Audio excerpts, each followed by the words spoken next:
Rhaegar Targaryen could still feel the weight of the ruby-studded armor upon his shoulders as he guided his stallion across the shallows of the Trident. He was newly victorious, though he felt not the slightest sense of triumph in his heart. The river ran red with the blood of men he had once hoped to rule over as a peaceful king, and so many lay scattered across the muddy riverbanks, dead or groaning in anguish. One of them was Robert Baratheon, the man who had raised rebellion against House Targaryen. Even now, in the hush that followed the carnage, Rhaegar could see the battered form of the Storm Lord being carried away by loyal friends, if they could save him at all. The Crown Prince had dismounted long enough to kneel beside Robert, to check if any spark of life remained. Robert's body was broken, ribs shattered by Rhaegar's final hammer blow. Ironic, he thought, that he had wrested Robert's own weapon from him in a last burst of desperate strength. The blow that ended the rebellion left Rhaegar both elated and empty, for he had not wanted to slay his on-a-time friend. Now, with the rebel host scattering to the four winds, some fleeing east, some north, and others surrendering outright, the war was nearly over. Aerys Targaryen, his father, still ruled in King's Landing, though that thought gave Rhaegar less comfort than he might have wished. The realm needed peace and unity, needed a gentle hand, and Aerys was no longer capable of that, if he ever had been. The prince glanced toward the western banks, where the bodies of the wounded lay thickest. The Tully banners, the Stark banners, the Arryn Falcon. So many had come to support Robert, and all for naught. Rhaegar's men were cheering for him. "Victory! Victory for the Prince of Dragonstone!" they shouted, voices echoing over the blood-soaked field. They revered him as the hero of the day. Yet in Rhaegar's mind, any glory he might have earned was stained with the knowledge of how many good men lay dead. The realm would never be the same. Even if the rebellion itself were done, the bitterness of defeat would fester in many hearts. He turned his gaze to the others who had shaped the day. Sir Barristan Selmy stood near, badly wounded but still upright, having fought like a legend among the Kingsguard. Arthur Dayne, the Sword of the Morning, had rallied the royal host at the crucial moment. Prince Lewin Martell had given his own valiant effort, though he had been wounded in the fray. Rhaegar met Barristan's eyes, read the concern there, and nodded once. He knew what Barristan was thinking. They had won a war, but they were as much in danger as ever. The victory left House Targaryen with power to shape the realm's next steps. The question was how to heal the realm rather than simply rule it. And so, as the living drifted away from the battlefield and the crows began to circle the dead, Rhaegar resolved that something must be done to unify the major houses and end all talk of further rebellions. Word came swiftly that Eddard Stark and Hoster Tully had been found among the ranks of prisoners who had surrendered when Robert fell. Eddard Stark, the newly named Lord of Winterfell after the death of his father and brother, was sullen, his heart heavy with the death of so many close to him. Lord Hoster Tully was no less grim, but each recognized that continuing the fight was futile. Their armies had been smashed, the Baratheon cause had fallen with Robert's defeat. Still, though Rhaegar was the victor, he knew that the North and the Riverlands would seethe with anger if handled harshly. The Targaryen name had been tarnished under Aerys's reign, and harsh retribution might spark yet another rebellion in years to come.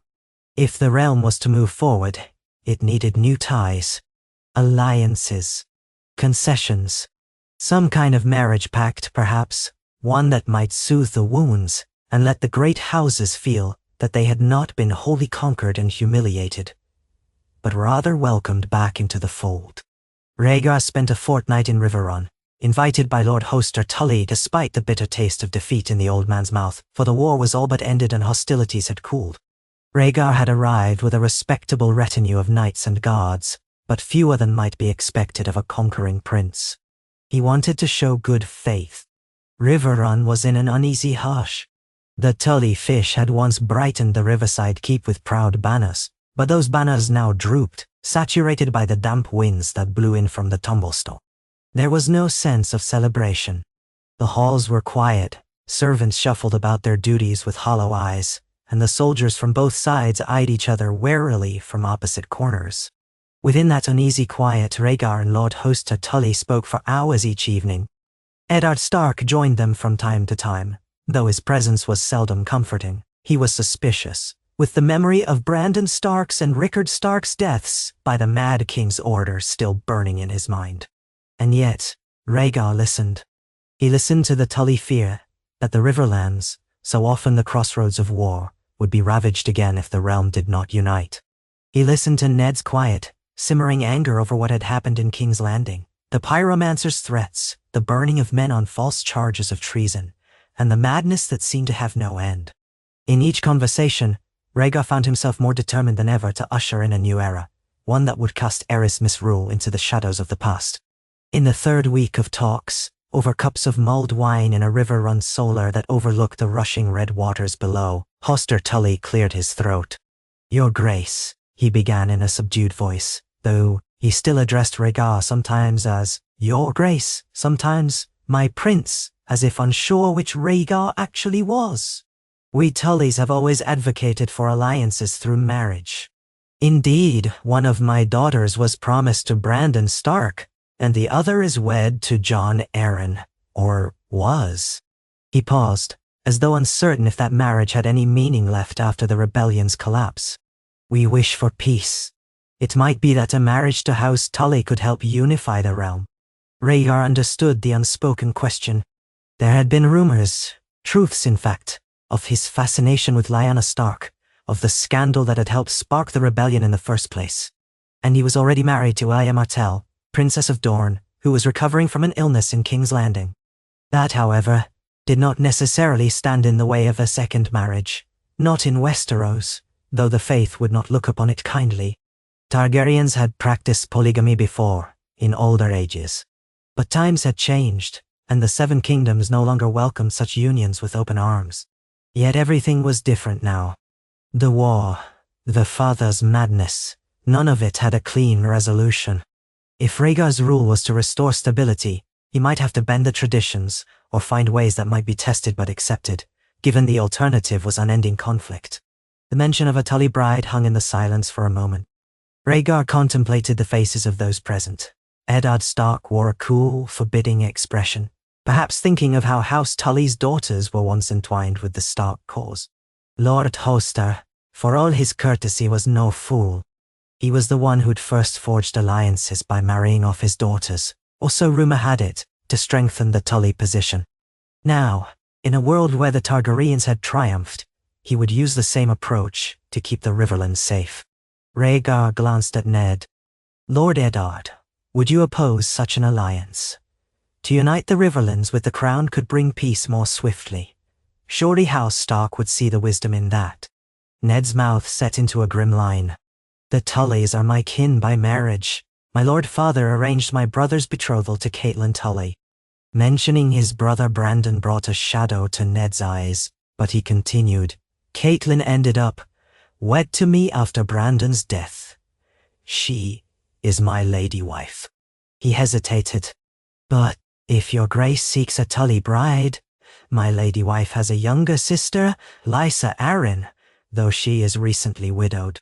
A flicker of pain crossed Lord Hoster's face, for Lysa had lost her child and her husband in the rebellion's final throes. But Rhaegar saw, in the brief exchange of looks, the complexities of the Tully family. Catelyn was the elder daughter, once promised to Brandon, but that ended in tragedy. Then she'd become Ned's wife. Lysa Tully had married Jon Arryn, another leader of the rebellion. Now Jon Arryn was missing or presumed dead. Nothing was simple. Hoster Tully cleared his throat once more and his voice was soft. "Catelyn is still bound to Lord Stark, but if the realm needs a grander symbol, perhaps the betrothal could be annulled. It has not been so long, and I know the faith has allowances if an annulment is sought in earnest. If it might end the bloodshed." An uneasy hush fell over the table. Eddard Stark stared at Hoster in astonishment, as if betrayed in that very moment.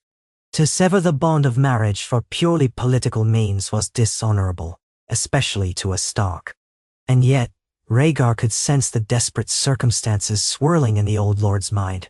The Tullys needed to safeguard Riverrun from the wrath of King's Landing and the Iron Throne. Hoster believed the Targaryen match would ensure the safety of the Riverlands. And if it happened that Catelyn, who was once betrothed to one man and then married his brother, now found her marriage undone to serve a broader peace, then so be it. Rhaegar did not speak immediately. His thoughts were of Elia Martell, mother of his children, and of Lyanna Stark, whose presence haunted him even after her death. She had died of grief and fever in a secret place, or so the rumor went, overshadowing the last days of the rebellion. The prophecy that Rhaegar so fervently believed in echoed in his mind.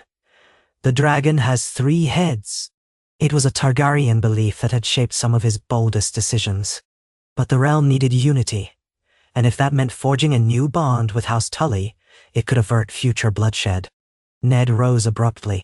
"I will not hear this," he said. "Catelyn is my wife. I gave her my vows before the eyes of gods and men." Hoster's voice was gentle. "If the faith were to grant an annulment, it would be as though the vows never happened, my lord. We live in extraordinary times."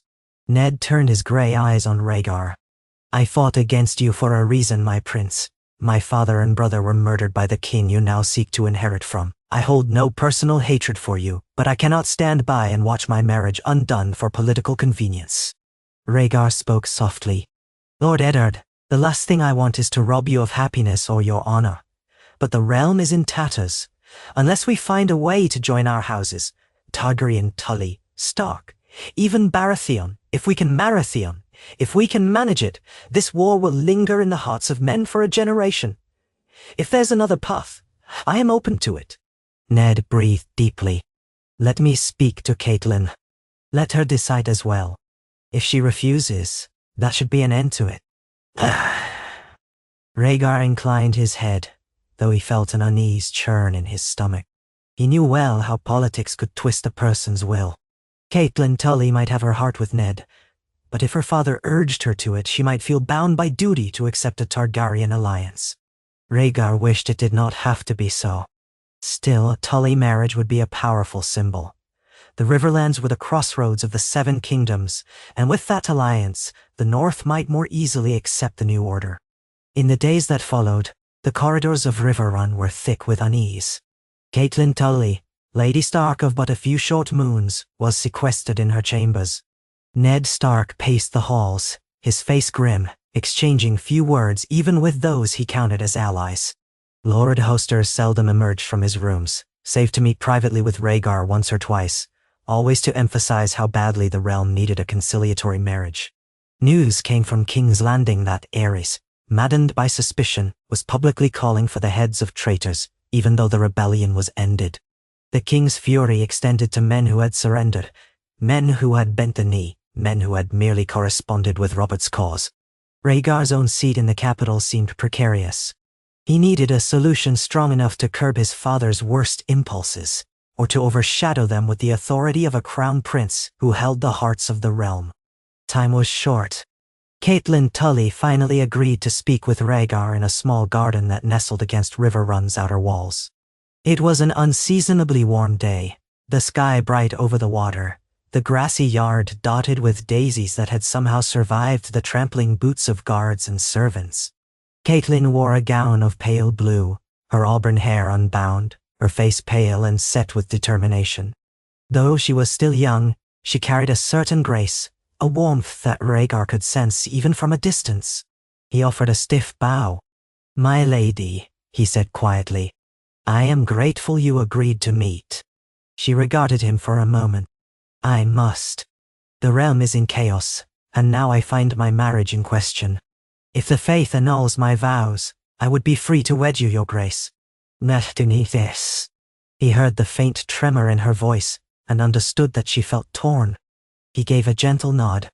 "I do not wish to force you. If you would rather stay with Lord Eddard, I would not have it otherwise." Catelyn's eyes flicked away toward the rushing waters beyond the keep. "I do care for Ned," she said softly. "He is an honorable man, and I believe he would have made me a good husband. But the North despises the Targaryen name now. They remember the cruelty visited upon Brandon and Rickard. Still, is that cruelty yours? Or is it your father's?" She paused, exhaling. "My father thinks this wedding is the best hope for the Riverlands.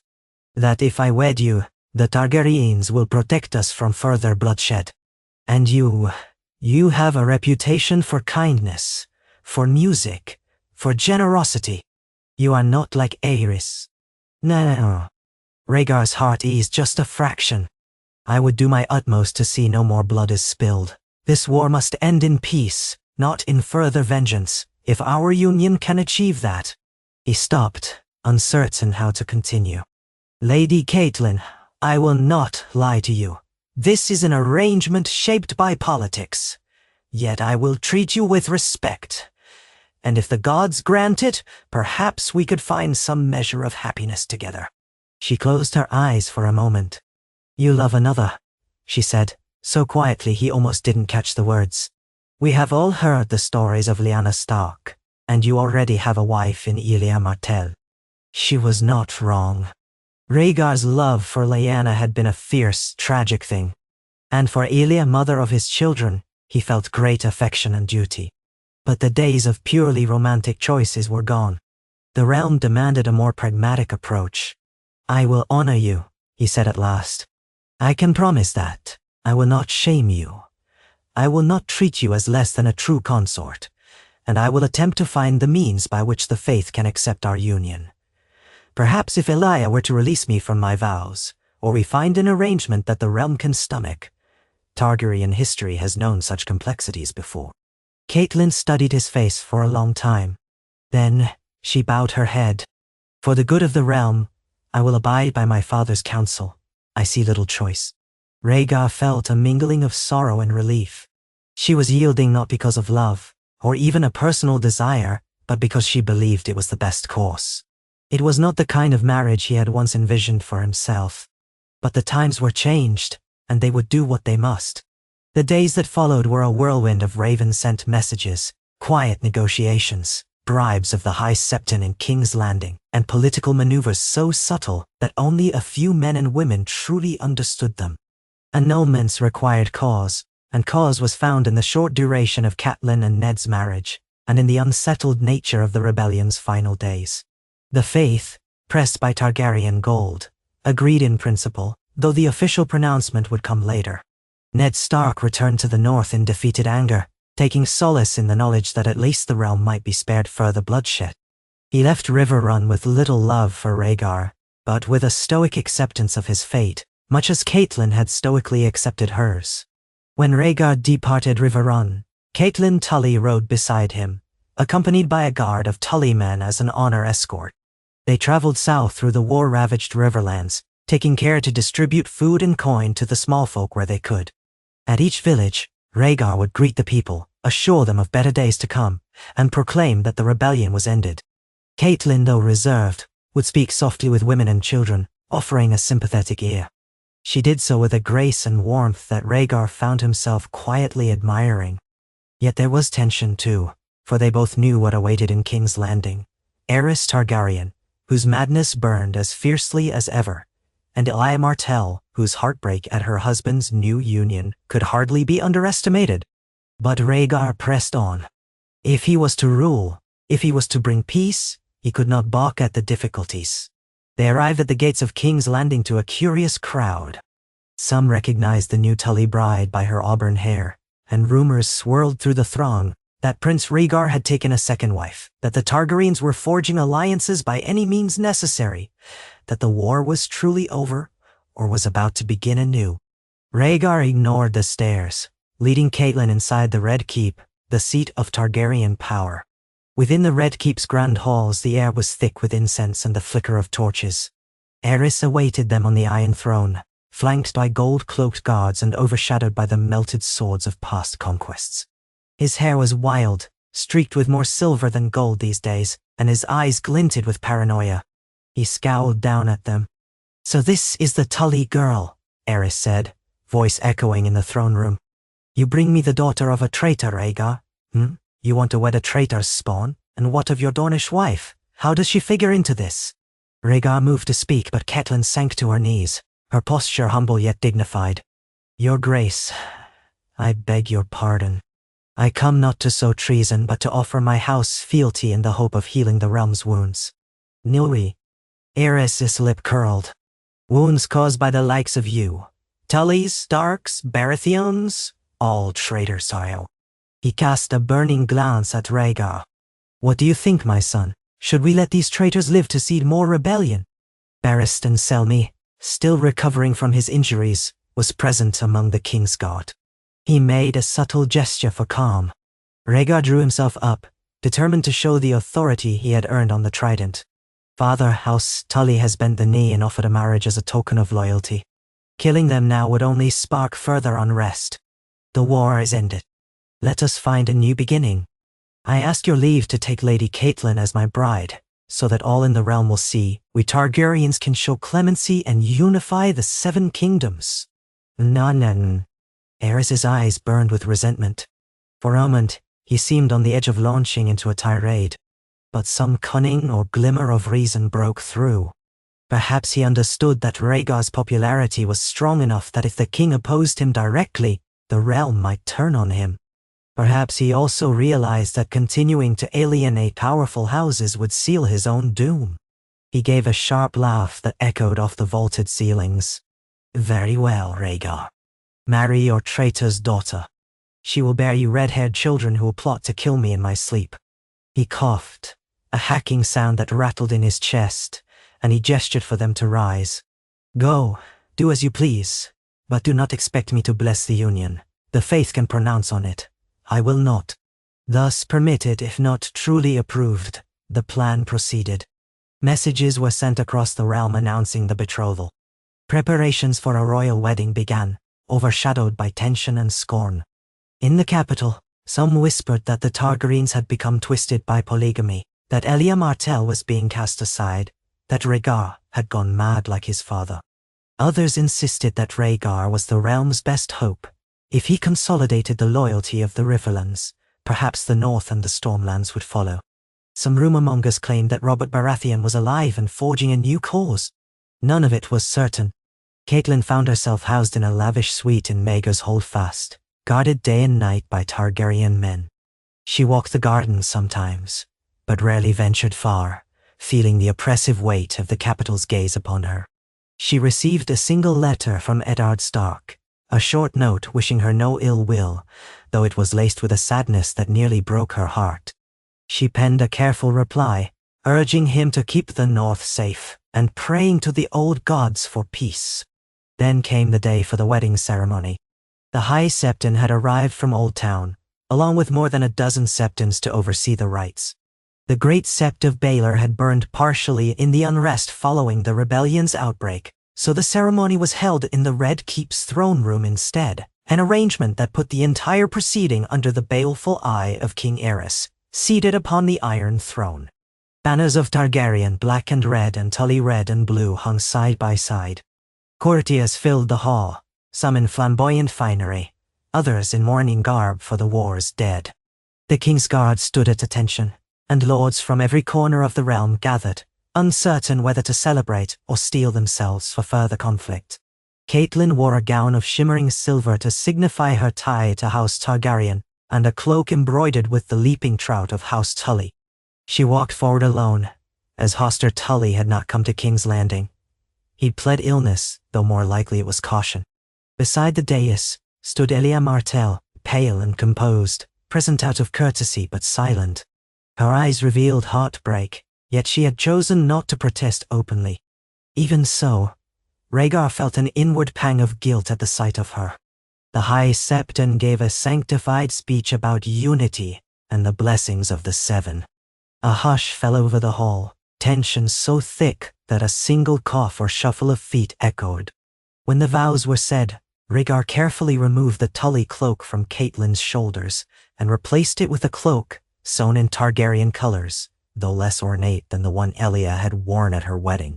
Cat's face was ashen. She murmured her words, voice trembling only slightly. Rhaegar was steady, his tone rich but subdued. When it was done, the crowd offered polite applause. There were no rousing cheers. Aerys barked a laugh and left the throne room the moment the ceremony ended. Wine was poured, toasts were given, and a tense feast followed. Rhaegar and Catelyn sat at the high table, side by side, politely greeting each lord who came forward to offer congratulations. Elia's seat was at Rhaegar's other side, a visible statement that the prince still acknowledged her status, though no one was quite certain how. The subtlety was not lost on any who observed. That night, The bedding ceremony was subdued, many too wary to engage in the usual body humor. The pair were escorted to a bedchamber. The door closed, leaving them alone. Rhaegar had insisted on privacy, for he had no taste for a spectacle.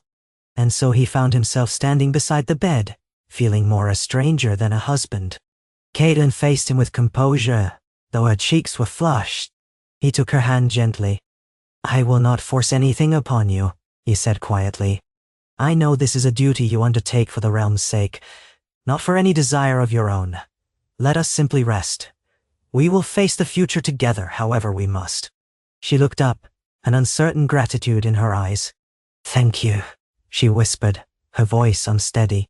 "I only ask for time, and perhaps your patience if you mean to truly build something real." He nodded, feeling a faint stirring of relief. That night, he sat beside her on the bed, each still robed in thin night clothes, each burdened by thoughts of another. They did not consummate the marriage that night, or for many nights to come.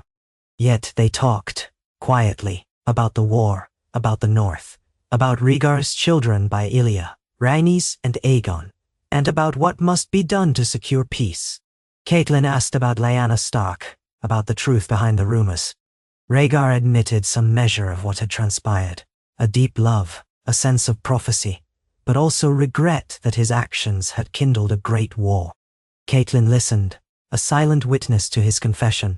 In the following weeks, Rhaegar set about reorganizing the realm. He demanded clemency for all lords who had fought against him, provided they bend the knee and swear fealty to the Iron Throne.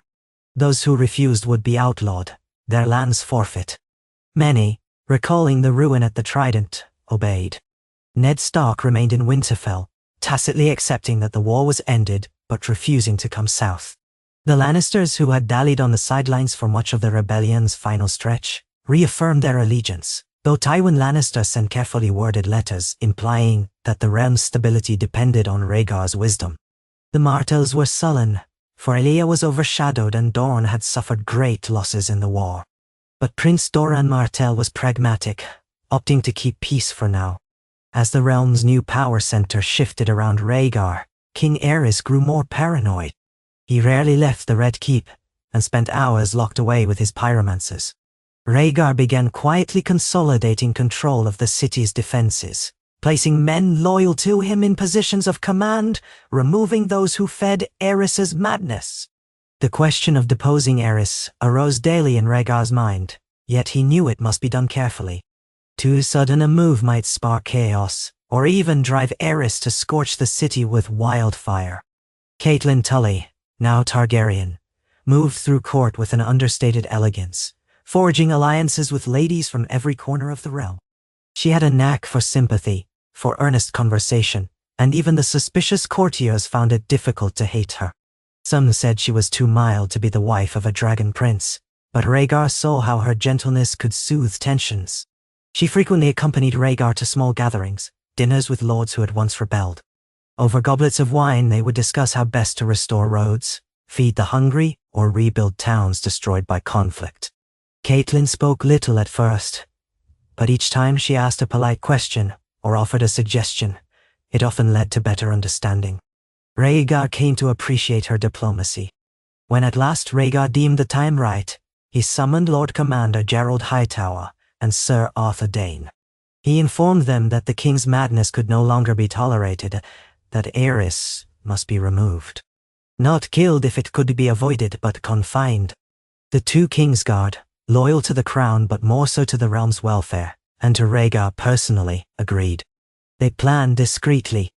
One moonlit night, they entered Aerys' chambers, with Rhaegar at their side and half a dozen men sworn to Rhaegar's cause. Aerys shrieked curses threatening to burn them all.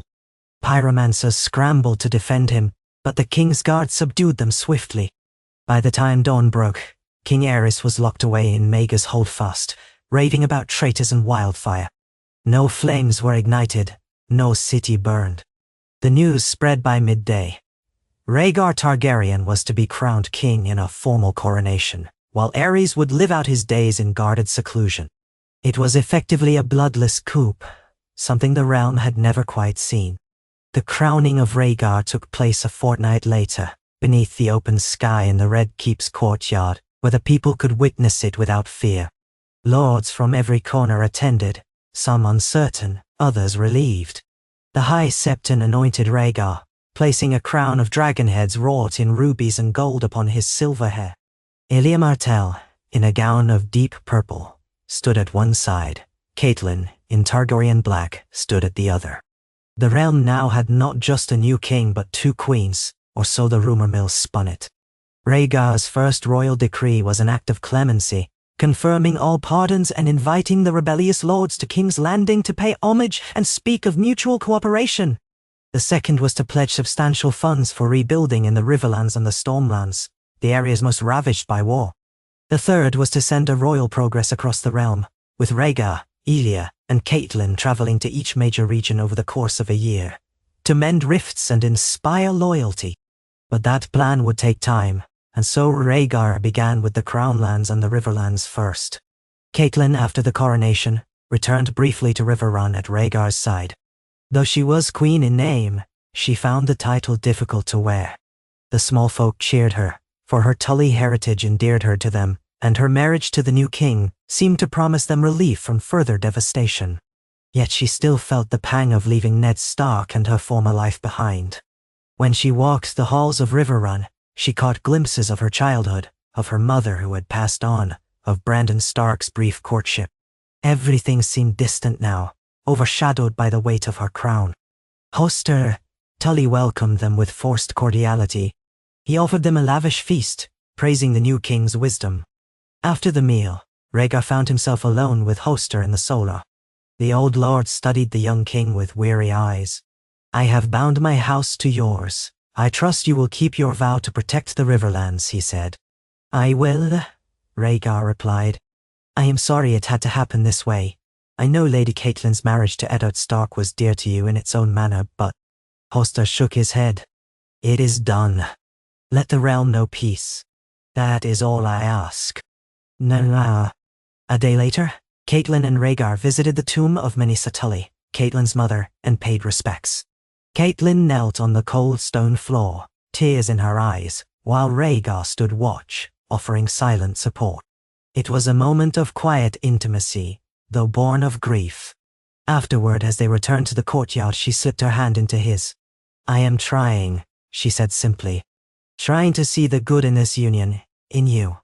I think I see it more clearly each day." He squeezed her hand gently. "I know this is not what you wanted, but I hope we can find our own truth in this." Back in King's Landing, matters of state pressed in with unrelenting intensity.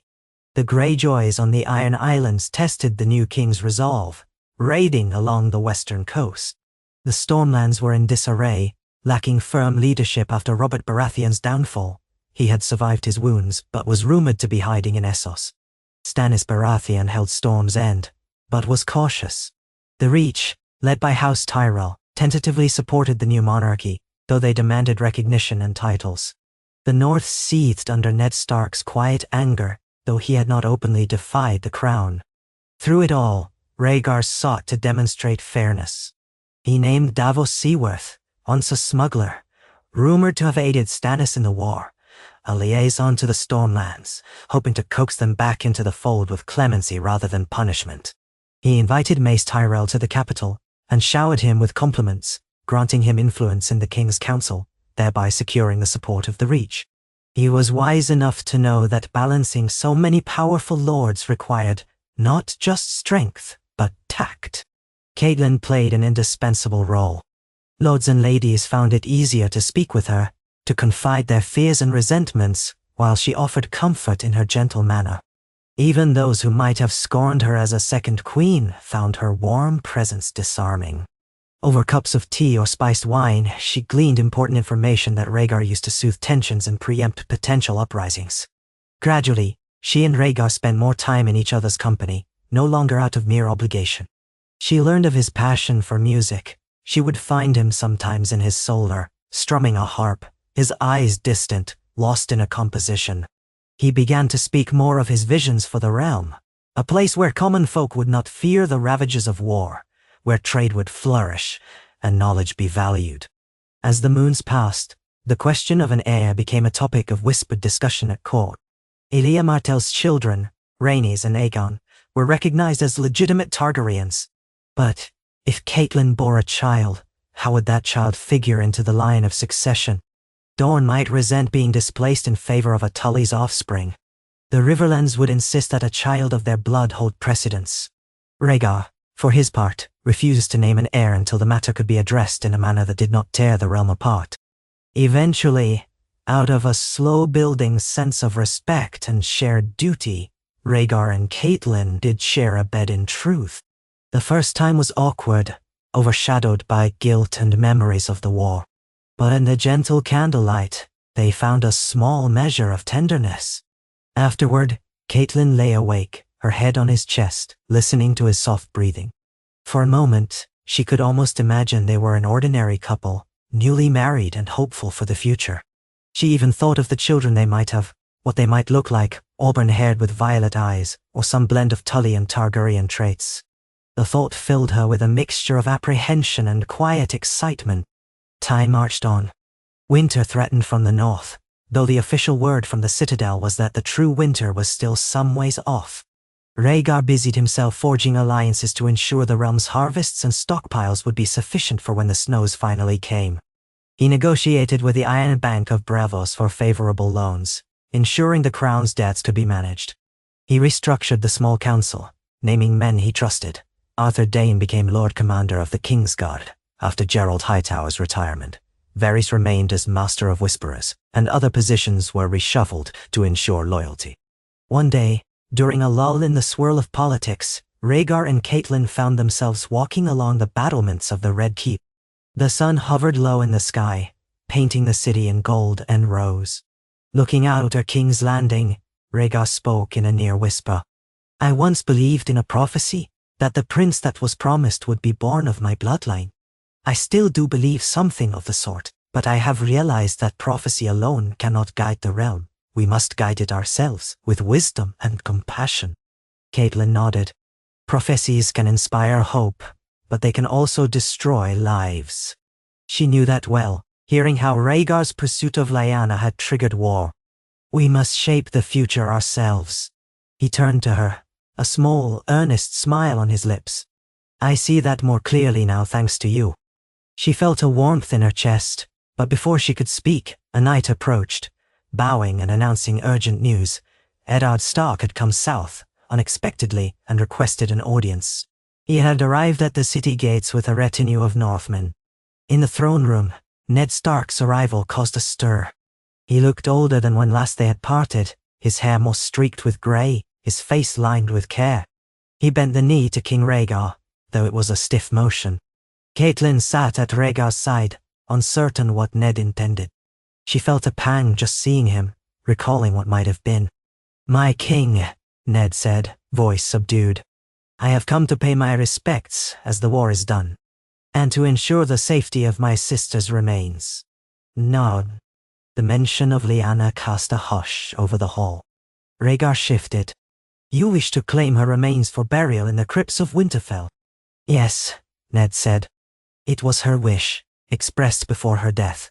The war claimed too many of our family, but I will see Lyanna laid to rest where she belongs." Rhaegar nodded solemnly. "You have my leave to do so. I will provide you with a royal escort if you wish." Ned's jaw worked, as though forcing himself to speak. "Thank you, Your Grace. I also come to speak on the matter of House Stark's future. We have bled for this realm, and though we fought against the throne, we have laid down our arms. I would ask your mercy. Permit the North to see justice done for those crimes inflicted upon my father and brother by King Aerys. Confine him, yes, but let their memory be honored. Perhaps build a monument or grant us some recognition that their deaths were wrongful." "Nusa." Rhaegar glanced at Catelyn and then back to Ned. "Your father and brother were burned unjustly. That was the act of a mad king. I cannot bring them back, but I can see that a monument is raised in their honor, and that the realm knows their deaths were a tragedy, not a crime of treason. Will that satisfy you?" Ned lowered his head in a brief nod. "It will. Thank you." He hesitated, then added, "And I would speak with my lady sister." He used the word sister, though it was only courtesy now. Rhaegar signaled for the courtiers to give them space, and the three of them, Rhaegar, Ned, and Catelyn, left the throne room for a private solar. Once the door was closed, Ned turned to Catelyn, his eyes troubled. "You look well," he said in a low voice. "I am glad for it." She managed a small smile. "I am well enough, Ned," he sighed. "I never wanted to lose you, but I see there is some—" A flicker of gratitude crossed Catelyn's face. "Thank you." Rhaegar watched the two, feeling the weight of the decisions that had bound them all. "Lord Stark," he said, "there is a place for you in this realm if you wish to serve on the small council or command the royal armies. I hold no grudge. You fought for your beliefs. But perhaps now we can serve the realm together." "Nah." Ned shook his head. "My place is in the north. Winterfell has endured too many tragedies. My brother Brandon lost, my father lost, and I must see to the North's defense if winter truly comes. I appreciate the offer, but I cannot remain in King's Landing." "Very well," Rhaegar said. "But know that you are welcome here, if you ever change your mind." Catelyn reached for Ned's hand, pressing it gently. "I pray you find peace in Winterfell. The realm must be united, and the North is a crucial part of it. Please do not let bitterness grow." Ned's eyes flicked over to Rhaegar, uncertain. Finally, he gave a tight nod. "I will try. For your sake, Cat. And for the realm's." No envy. He left King's Landing the next day, taking his sister Lyanna's remains in a solemn procession back to the north. Rhaegar arranged an honor guard, which Ned accepted, though he said little. As the Northmen departed, Catelyn watched from the city walls, her heart heavy, yet strangely resolved. She had made her choice, or rather, it had been made for her, but she was determined to make the best of it. In the months that followed, she discovered she was with child. She told Rhaegar one morning, in the cool light of dawn. He had been reading old scrolls in his solar, searching for knowledge of the White Walkers and the Long Night, some half-forgotten worry that gnawed at him. When she whispered her news, he looked up with wonder, then wrapped her in a gentle embrace. "A child," he murmured, "a symbol of our new era." They announced it to the court soon after, and though the news was greeted with careful courtesy, the lords and ladies buzzed with speculation. Would this child outrank Elias' children in succession? How would Dorne react? Catelyn sensed the tension behind every congratulation. Yet she also sensed genuine hope.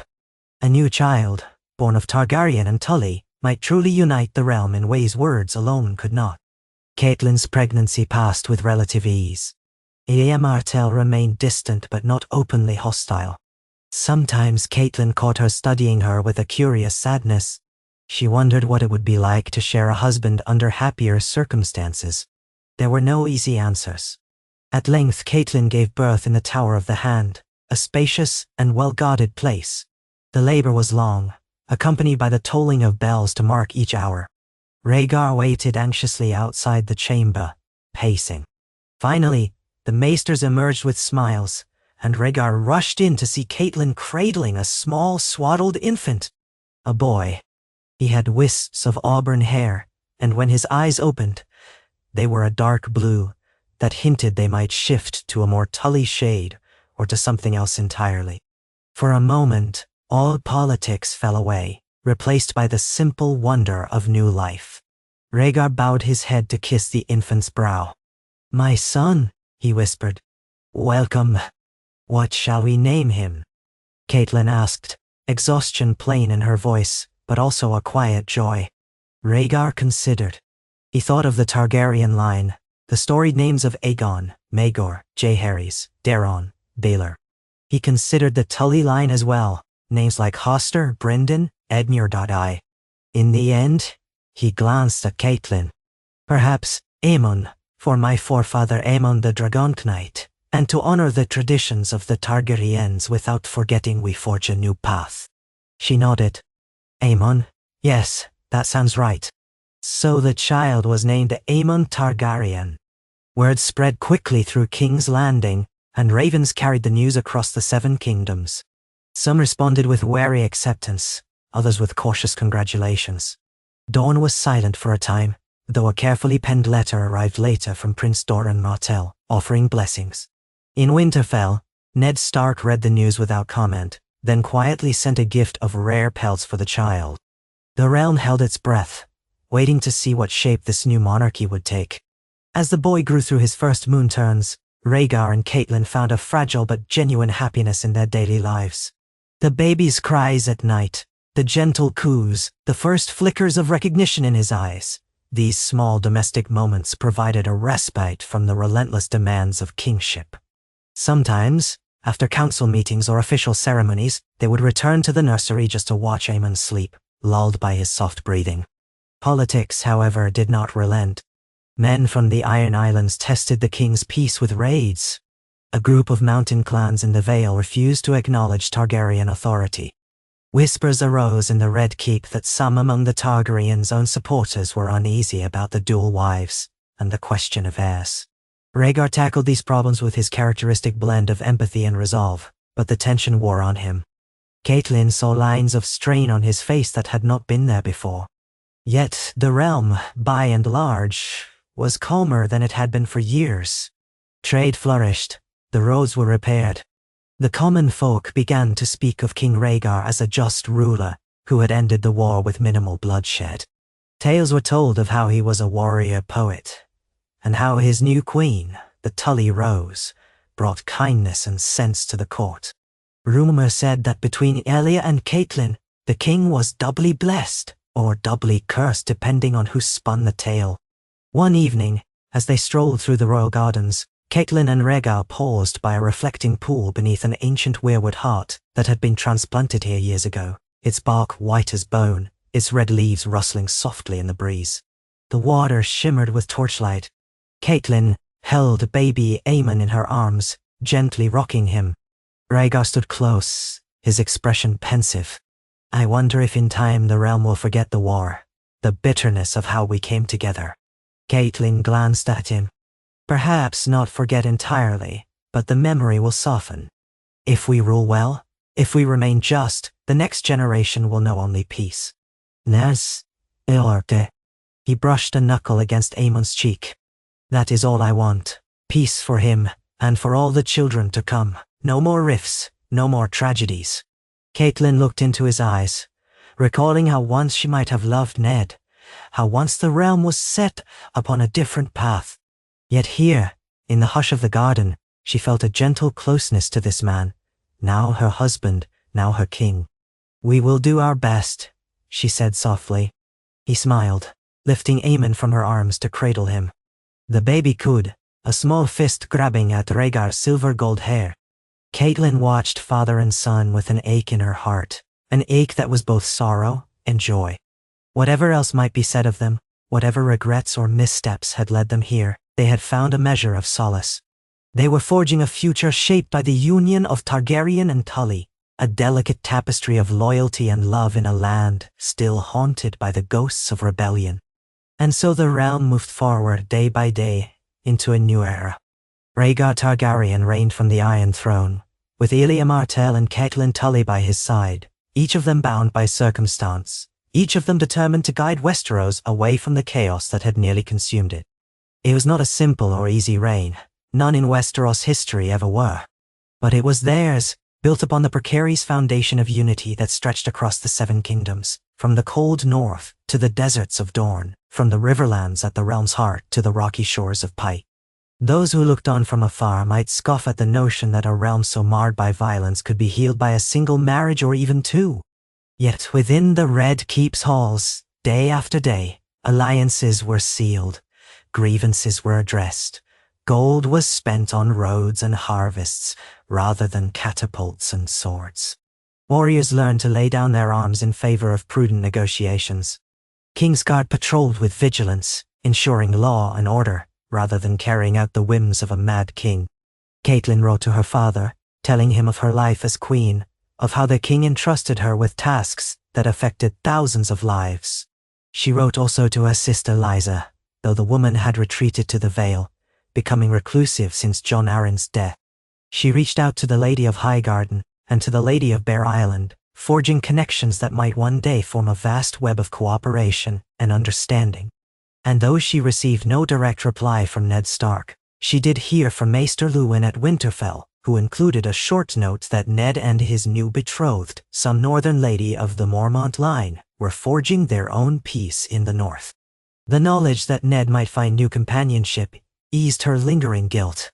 As the moon turns rolled into years, as baby Aemon began to toddle about the Red Keep, chasing after his half-siblings Rhaenys and Aegon in the courtyard, Catelyn found herself smiling more often.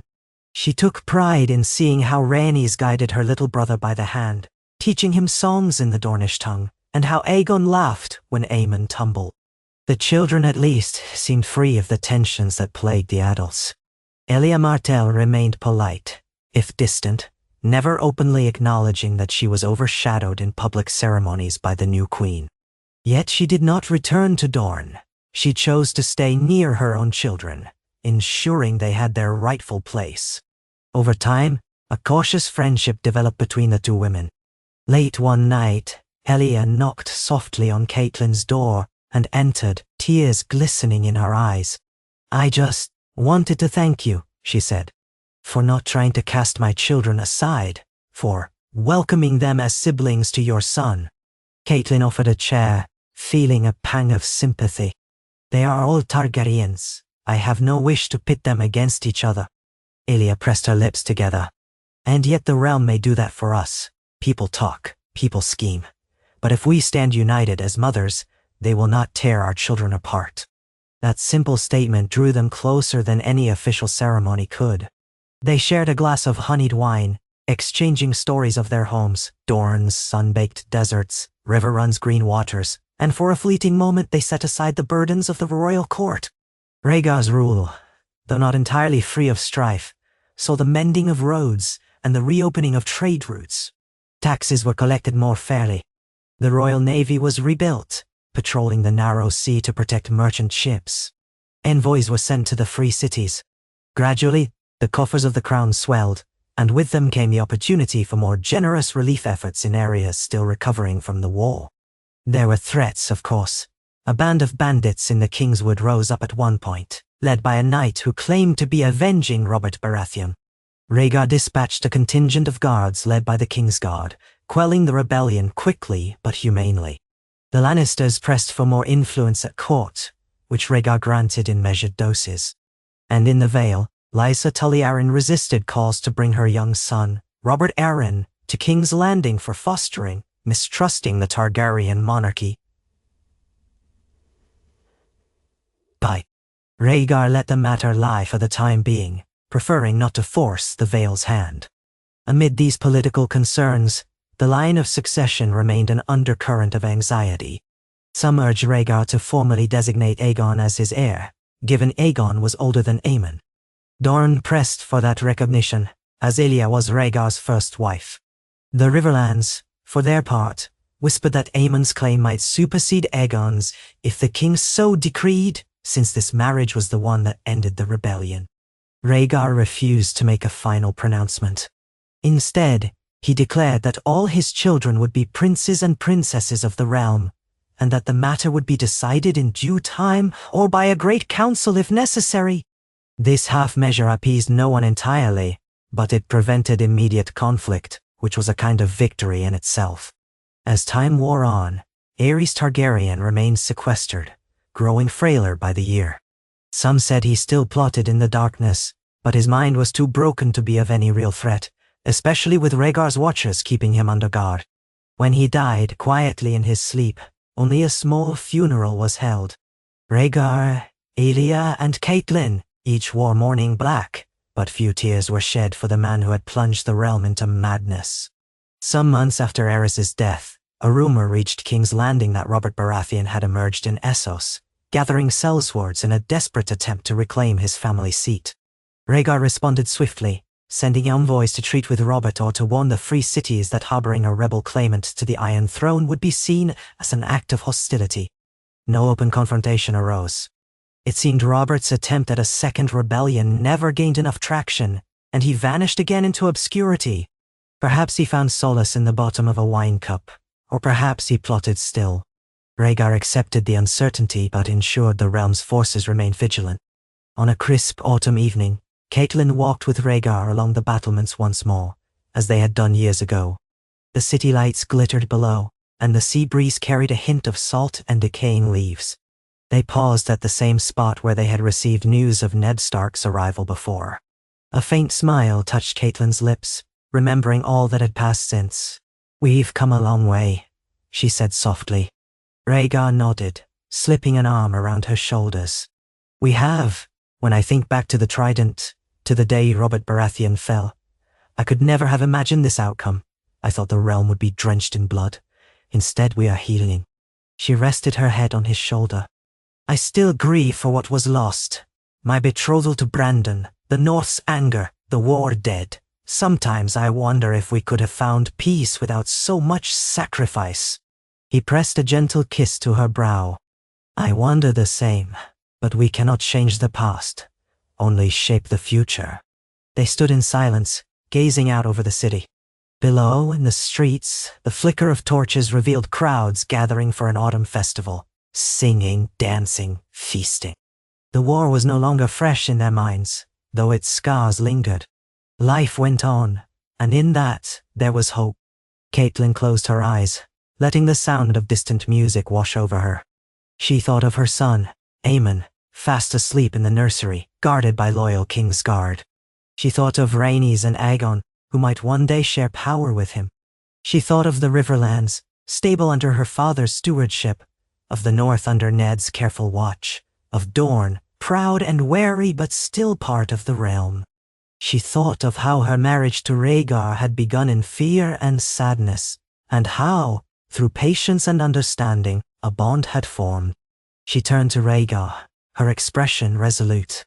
"We will shape the future," she said. "Together, for our children and for every soul in these 7 kingdoms." His eyes shone with quiet conviction. "Yes," he murmured, "together. Let that be the legacy of this union." And so, side by side, they watched the city's festival lights shimmer in the growing darkness, their hopes entwined with those of a realm still learning to trust a new king, and a queen who had once belonged to another fate. Yet that fate was left behind on the Trident's blood-stained banks. In its place, an uncertain but promising dawn had risen, one that, if well tended, might shine upon a united Westeros for generations to come. Autumn settled over the 7 kingdoms with crisp winds carrying the scent of fallen leaves and distant fires, a promise that winter would one day roll down from the north. From the high walls of the Red Keep, King Rhaegar Targaryen gazed out upon his capital as evening, twilight-shaded kings landing in dusky golds and purples. The bustle of trade had returned to the city, and fishermen navigated the Blackwater rush with laden nets. Merchants in the streets sold freshly harvested fruits and spiced wines to revelers who, at last, felt safe enough to enjoy the season's bounty. Across the realm, roads that had once seen only the pounding boots of warring armies were now traveled by farmers bringing crops to market, by wandering singers, and by envoys carrying tidings of a kingdom slowly healing from the wounds of rebellion. Inside the royal apartments, Queen Catelyn Tully, legally and ceremonially a Targaryen, though many still called her the Tully Queen, sat upon a cushioned window seat with her infant son, Prince Aemon, in her arms. He had begun to coo and babble in the language of small children, his little hands grasping at her hair or the collar of her gown. Though so much of her life had changed since the day she stood before the High Septon to utter vows that still felt surreal, the presence of this tiny life brought her an abiding sense of purpose. Each day she taught him new words, simple names like cat or son or yes. Sometimes she would catch King Rhaegar standing in the doorway, a fond light in his violet eyes as he watched them. In these moments, the burdens that weighed upon the royal couple seemed briefly suspended. Rhaegar would smile, and Catelyn would feel a thread of warmth weaving its way through her chest, a realization that whatever unnatural beginning their marriage had, this child was a blessing beyond dispute. But the realm, vast and complicated, did not rest. The king was often called away to the Tower of the Hand, where his council met to sort out the endless tasks of governance. From overseeing the harvest distributions in the Riverlands to addressing complaints from lords in the Vale, From sending envoys to the Iron Islands to drafting treaties with Braavos, each day brought new pressures. King Rhaegar found himself more frequently in the company of his counselors, Grand Maester Benedar, a learned if sometimes absent-minded scholar who had replaced Pycelle, Varys, slippery in speech but unmatched in the art of gathering whispers, Lord Commander Arthur Dayne of the Kingsguard, whose counsel was grounded in both martial prowess and calm wisdom. While Rhaegar listened to each voice, he made his decisions independently, never forgetting the fragile peace he had forged after the Trident. This evening, the king concluded a tense meeting over the question of Robert Baratheon. News had arrived that Robert, though wounded and chased from Westeros, was once more stirring in the free cities, potentially hiring a band of mercenaries. Rumors claimed he was seen in the company of Myrish sellswords one day, Lyseni pirates the next. Though many merchants assured the crown that the would-be rebel had neither the coin nor the alliances to stage a second revolt, Rhaegar could not simply dismiss the matter. The memory of Robert's prowess on the battlefield lingered. Even though the king himself had emerged victorious on the Trident, he knew full well how a single champion could inspire thousands to rebellion, especially if that champion was once beloved by many, as Robert had been. Rhaegar listened carefully to suggestions. Some counselors urged him to dispatch assassins. Others urged a more diplomatic approach. Rhaegar, however, decided on a middle path: maintain vigilant spies in the free cities and ensure that none would dare fund a rebellion. If Robert truly tried to return with arms, the crown would be ready. After the council dispersed, Rhaegar made his way to the royal apartments, stepping past gold and scarlet tapestries and torches that sputtered in iron sconces. The Red Keep at dusk was alive with muted footfalls and the hush of distant voices. He found Catelyn in the nursery, now with a wet nurse coaxing a small spoonful of mashed fruit into Aemon's mouth. The little prince wrinkled his nose, uncertain whether the new taste was to be loved or hated, then broke into an excited gurgle. Catelyn looked up at Rhaegar, a quiet smile on her lips, and indicated with a glance that they might speak away from the nurse's earshot. They stepped out onto a small balcony overlooking the Blackwater Bay. Lamps swayed in the breeze, the last glow of daylight gilding the horizon. Rhaegar leaned on the balustrade, shoulders visibly weary. "Another round of talk about Robert," he said with a faint scoff. "It seems the man cannot fade into obscurity however battered he might be." Catelyn joined him, slipping her hand over his. She had learned over the months how to convey warmth without presumption, how to be a partner in truth rather than merely in name. "They still fear him," she said. "In war he was larger than life, and men do not forget legends so easily." Rhaegar turned his gaze to the bay, where ships' lanterns glimmered like fallen stars. "I have no wish to see Robert killed in cold blood. Despite everything, we were once almost friends. But I cannot allow him to threaten the realm again. The scars are still too raw." Catelyn brushed hair from her face as a gust of wind caught it. "Perhaps the day will come when he makes peace or resigns himself to exile. Until then, I will pray the realm remains calm." He looked at her with a faint curve to his lips. "You remind me daily of the power of hope. It helps me keep faith in what we've built." Then he reached out and gently touched her cheek. In times past, that might have felt intrusive or forced, but now there was a gentle acceptance in the gesture. They watched the gathering shadows until the air turned cool, then returned indoors. The wet nurse had put Aemon down to sleep.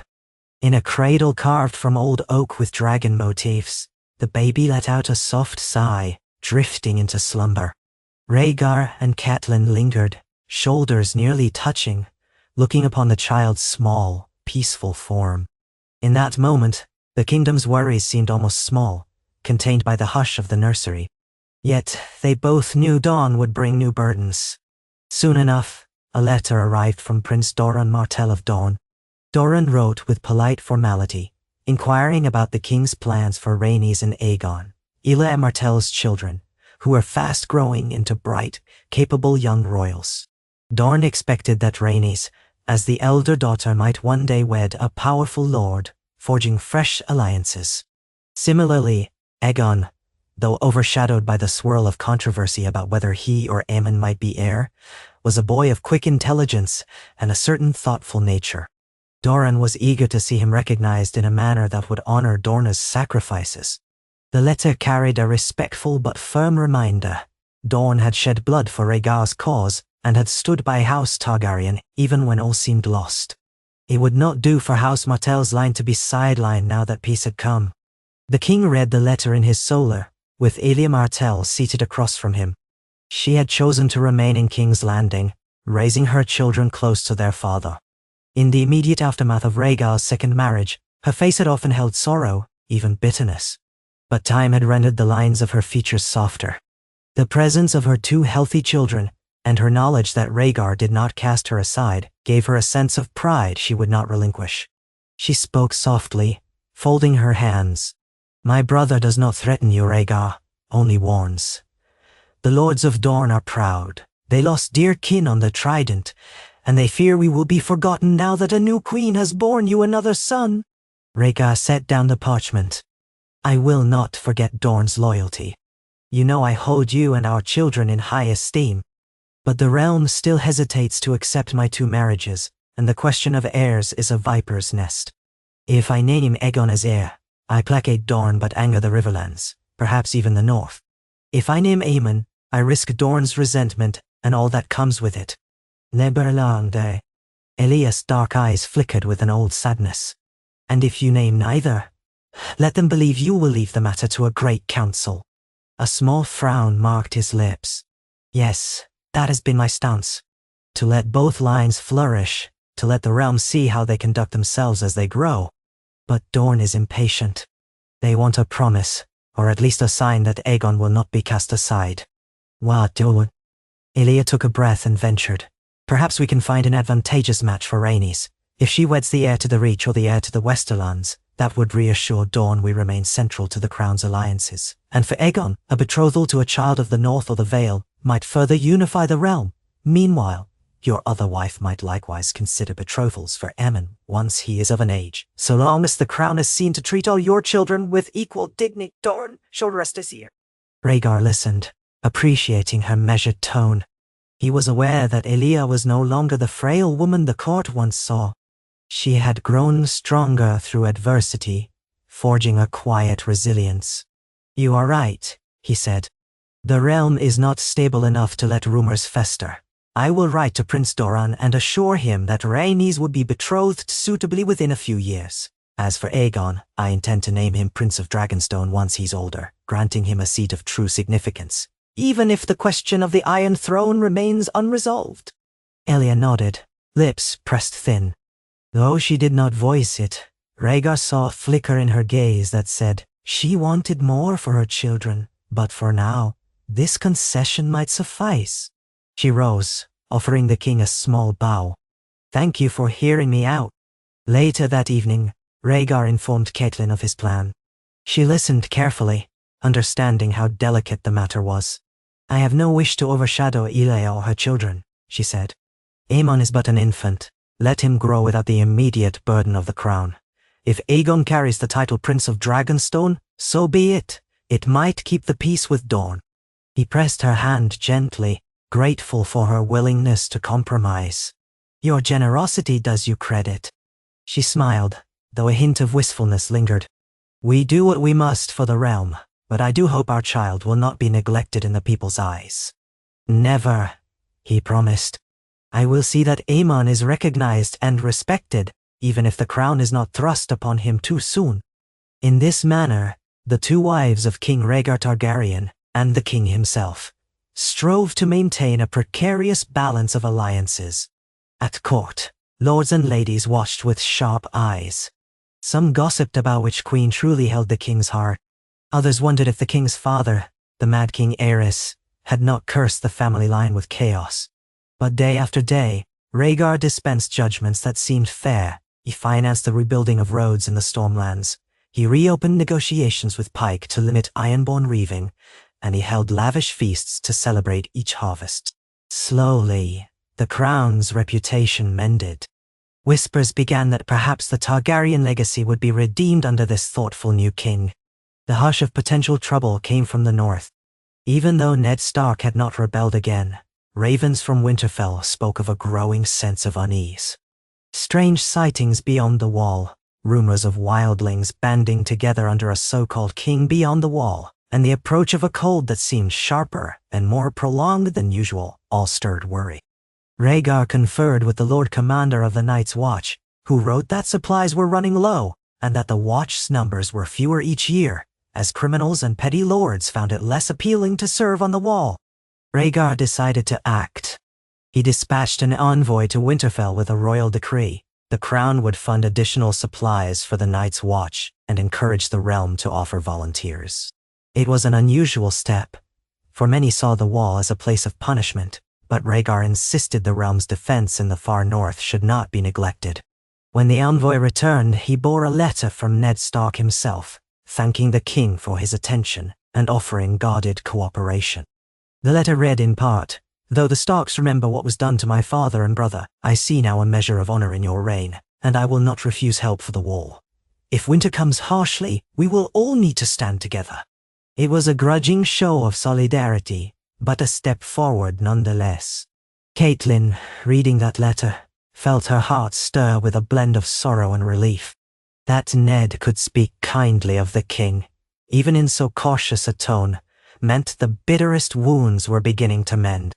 Not all tensions came from faraway corners. Within King's Landing, factions jostled for influence. The Lannisters had remained conspicuously neutral at the rebellion's climax, then bent the knee to Rhaegar afterward.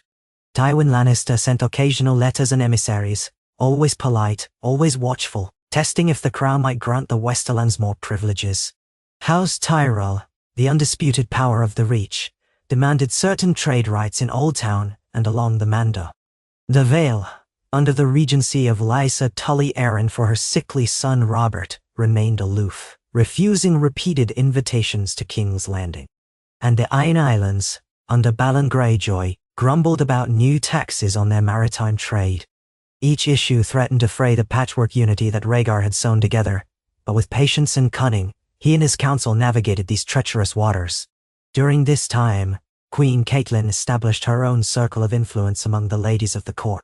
As she had done in River Run, she listened more than she spoke, gleaning quiet knowledge of who felt slighted, who feared for their future, who might be nursing grudges. She forged friendships with Marguerite Tyrell, a girl of about 9 or 10 at the time, who had arrived in King's Landing with her mother, the Lady Alice Beesbury, and several older Tyrell cousins for a short visit. Catelyn gave Marguerite small gifts, a carved wooden horse, a book of fairy tales, earning the child's admiration. In turn, Lady Alice confided that her daughter might one day be a suitable match for a prince, though everything was uncertain. Catelyn likewise built rapport with Ella Raine, a minor Westerlands lady who had married into House Lannister's extended family. Over cups of spiced wine, Ella revealed subtle hints of Tywin Lannister's dissatisfaction with the realm's lenient measures toward old rebels. These discussions, always quiet, always behind closed doors, helped Catelyn bring valuable insights to Rhaegar. More than once, the king adapted his plans after hearing her counsel, trusting her gentle but perceptive reading of the court's undercurrents. In the second year of his reign, Rhaegar received a letter with a broken wax seal that bore the sigil of the House Tarth in the Stormlands.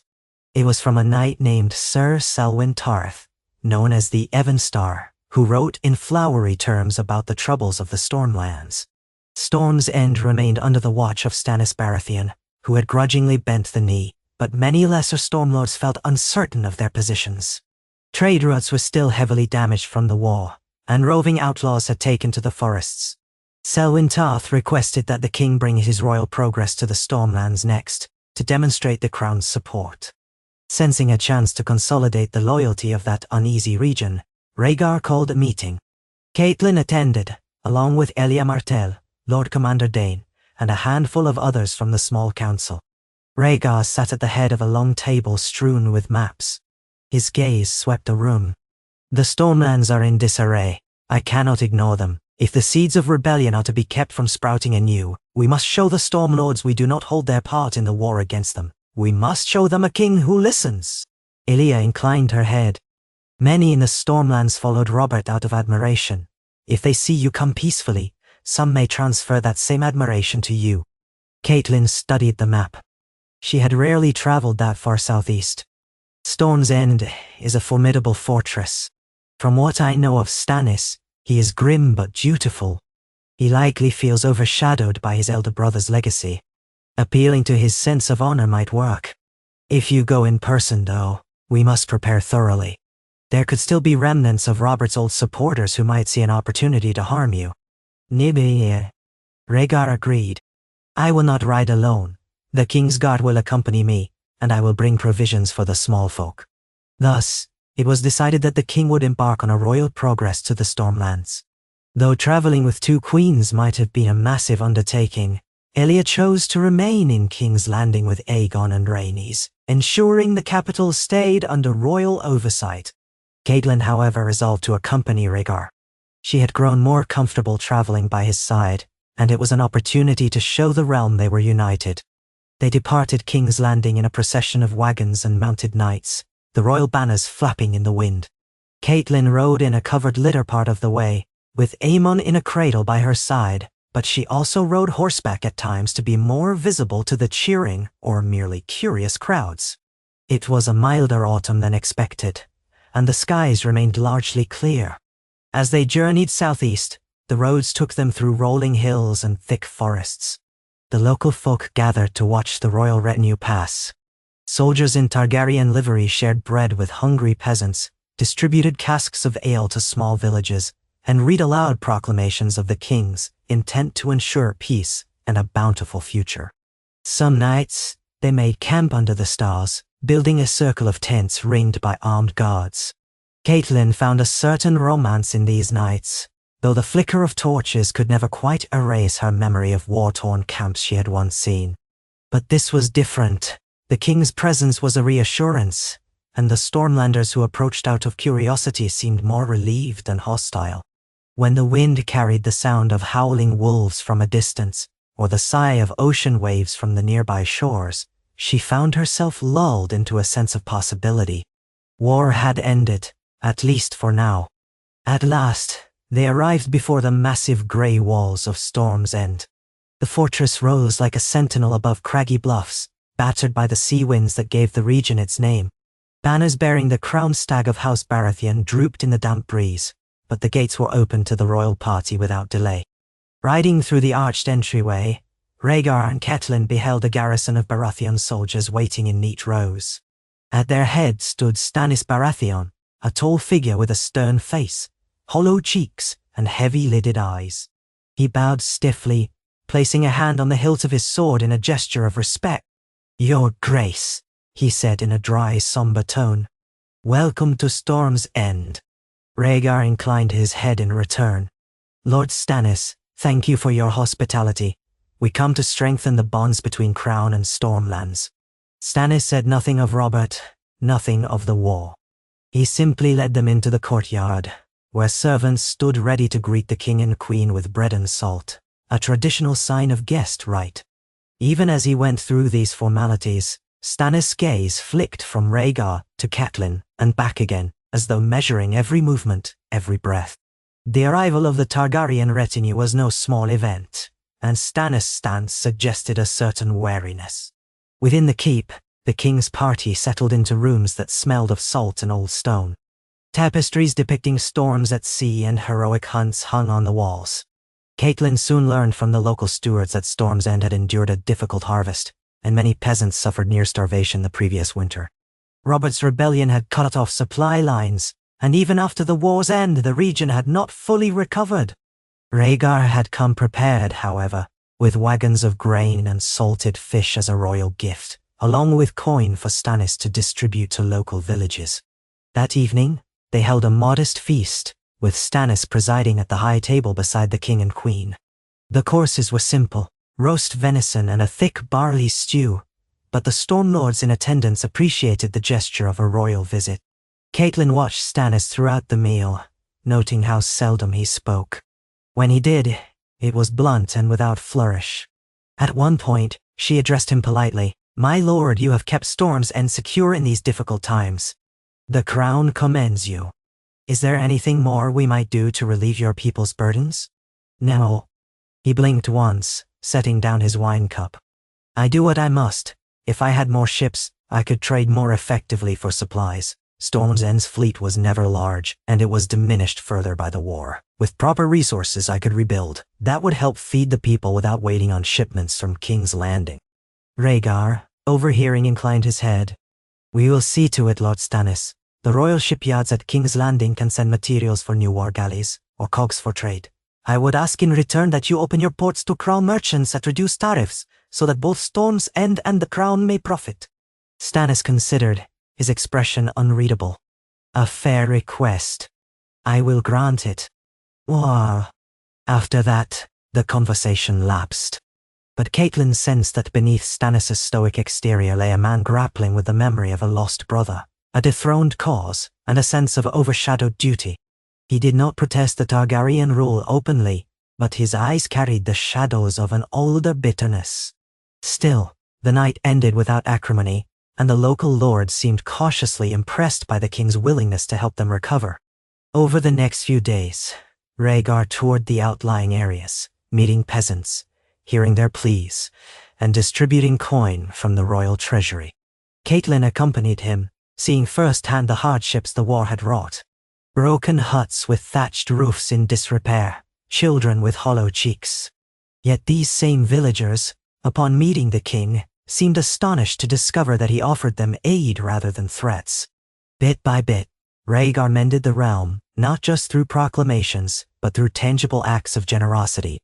On the final night of their stay, Stannis invited the king and queen to a private supper in a smaller hall, joined only by a few of his household knights. The talk there was plain and direct. Stannis explained the region's lack of certain resources, the need to pacify outlaws in the Rainwood, and the simmering discontent of some local lords, who still called Robert the rightful Storm King. Rhaegar listened, promised assistance, and reaffirmed Stannis' authority over the Stormlands. Catelyn quietly offered suggestions on dealing with the outlaws, perhaps by offering pardons to those who laid down their arms, alongside rewards for villages that aided the crown's men. Stannis seemed to weigh her words carefully. Though he did not smile, he gave a grudging nod of approval. When they finally departed Storm's End at the break of dawn, it was with polite farewells and a measure of mutual respect. They traveled westward, intending to return to King's Landing by a route that passed near the Kingswood. Along the way, they encountered a band of ragged refugees, men, women, and children, who had fled from deeper in the forest. One of them had a battered face and a trembling voice, explaining they had been set upon by outlaws claiming to serve a lost stag. Rhaegar's face darkened at the mention.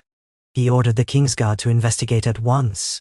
For 2 days, they pursued the brigands among tangled oaks and pines, until they cornered a small group of desperados, who proved to be a handful of ex-soldiers from Robert's old army, eking out a living by robbery and extortion. Confrontation ended with the outlaws captured or slain. Rhaegar, dismayed by the madness war left behind, spared a moment to speak to the captured men. Why persist in rebellion when the realm has found peace? He asked quietly. Their leader, a grizzled veteran with a sneer, spat and replied, We wanted to believe Robert would come again. Your peace is not ours. Yet they were too few to pose a real threat, and their illusions crumbled in the face of the king's armed might. Rhaegar ordered them taken to King's Landing for judgment, but the hush of sadness lingered in the forest air, reminding him that not everyone could be persuaded to accept Targaryen rule. At last, the king's party reached the capital once more. The Red Keep's crimson walls loomed under a canopy of grey clouds, and the city bustled with renewed industry. Catelyn was glad to see baby Aemon safely returned to the nursery, doted upon by his servants. She found Elia in the Queen's sola, where a table by the window was laid with fruit and pastries. Elia rose and greeted her courteously, asking about the journey and how the Stormlords had received the king. When Rhaegar entered, he kissed Elia's cheek and took a seat, describing the progress in detail. The new ships, the outlaws rooted out, the uncertain but possible loyalty of Stannis Baratheon. Elia listened, occasionally glancing at Catelyn with an expression that seemed to say, We too must share him, so let us share news as well. It was a delicate dance, neither woman wanting to slight the other. But they had learned over time that the realm demanded unity from them, if not outright friendship. Days blurred into weeks. Rhaegar resumed his duties in the capital. Letters arrived from the north, mentioning heavier snowfall than expected. Word came from Riverrun that Lord Hoster Tully's health was waning, and that Edmure Tully, Catelyn's younger brother, was taking on more of the day-to-day governance. An invitation arrived for the King and Queen Catelyn to visit Riverrun, to see Hoster if they wished. It was a complicated matter. Catelyn loved her father but worried about leaving the capital again so soon. Rhaegar, understanding her concern, offered to let her travel with a small retinue if she liked, while he remained behind to oversee crucial crown business. Unsure how best to proceed, she hesitated, until a raven came bearing news that Hoster was gravely ill. She decided she must go. Elia was among the first to encourage her. "Go and see him," she said in a measured tone. "You will regret it if you do not. Rhaenys and Aegon will help me keep the city lively in your absence." Oh. Thus, Catelyn prepared for a journey to the Riverlands, this time leaving Aemon behind in King's Landing to ensure stability. She trusted that the child's nurses and the combined presence of Rhaegar and Elia would keep him safe. Even so, she felt a pang of guilt at the thought of parting from her son. She had scarcely been away from him for more than a few hours at a time since his birth. Rhaegar promised that he would send regular ravens with updates, and that Aemon would want for nothing. So, Catelyn left for Riverrun in a modest escort of Targaryen guards, led by Ser Robar Connington, a loyal knight from the Crownlands. Their journey took them along the King's Road and then west toward the Trident. The Riverlands were calmer than in the days of the war, though signs of old battles remained. Here and there, a burned barn or a ruined mill testified to the devastation that had once swept through. But many fields showed new green growth, farmers had rebuilt cottages, and trade was evident in the wagons passing by with barrels of salted fish or casks of ale. The roads were not as haunted by bandits as they once were, thanks to Rhaegar's efforts at restoring order. Upon reaching Riverrun, Catelyn was welcomed by Edmure Tully, her brother, who embraced her with a mixture of joy and apprehension. "Cat," he said, "you look well. Married to a king, the mother of a prince. But father, he's not in the best shape." He led her into the keep, through halls that were reassuringly familiar to her, even if her life had become so grand and strange since leaving them. She found Lord Hoster Tully in his solar, sitting by a fire that crackled in the hearth. His hair had turned white, and he seemed more gaunt than she remembered. Yet when he saw her, his eyes shone with paternal love. "Catelyn, my girl," he murmured, extending a trembling hand. She took it and knelt by his chair, tears gathering in her eyes at the sight of him so diminished. For a long moment, father and daughter spoke in gentle tones, memories drifting between them, her childhood lessons, the feasts of old, the day Brandon Stark had come to betroth her. He coughed and sighed. "I prayed this day would come, that I might see you again. The war took so much from us, but if the realm is at peace, it's worth any price." She pressed his hand. "We have peace, father. Rhaegar rules kindly. I have found my place as best I can." He closed his eyes. "I am glad. My line endures, the Riverlands endure. That is all I wanted." Then he looked at her with a hint of curiosity. "And your boy, young Aemon? A Targaryen, yes, but also half Tully." She smiled softly. "He grows stronger every day. He has the auburn hair of our family, father, and eyes that may yet turn Tully blue. The realm loves him, or is beginning to." Hoster nodded, satisfied. In time, weariness overcame him. Catelyn helped him to bed, then stepped out to speak with Edmure in hushed voices. Her brother walked with her through the castle corridors, updating her on local affairs. Riverrun had fared better than some regions, but bandit raids occasionally troubled the outskirts. The harvest was fair. Brynden Blackfish Tully, their uncle, had recently returned from a patrol along the Trident, ensuring safe passage for merchants. Yet Edmure confessed to feeling uneasy. "With father so ill, I know I must prepare to become Lord of Riverrun, but sometimes I wonder if I'm ready." Catelyn gave him an encouraging smile. "You've been overseeing the castle for some time already. You have our uncle's support and mine. If ever you need the crown's help, you have only to ask." Edmure glanced away. "Yes, well, not all the Riverlords are thrilled about a Tully queen wedded to the Targaryens. Some resent that we bent the knee rather than continuing the fight for the Baratheons. Others fear the old ghosts of Harrenhal or the legacy of the Mad King.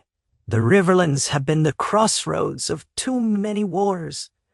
We only want peace. Catelyn touched his arm gently.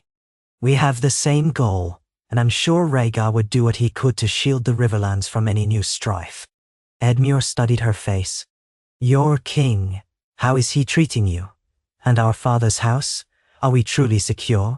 She understood his hidden concern, that she might be no more than a pawn in a grand game, that the Tullys might lose their seat of power if the realm turned against them.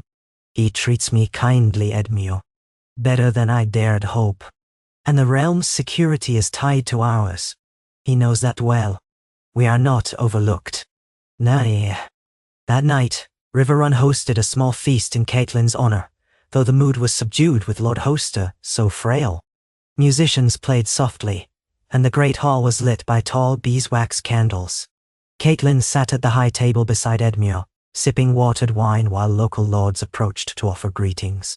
She recognized some from her youth, others from the wall.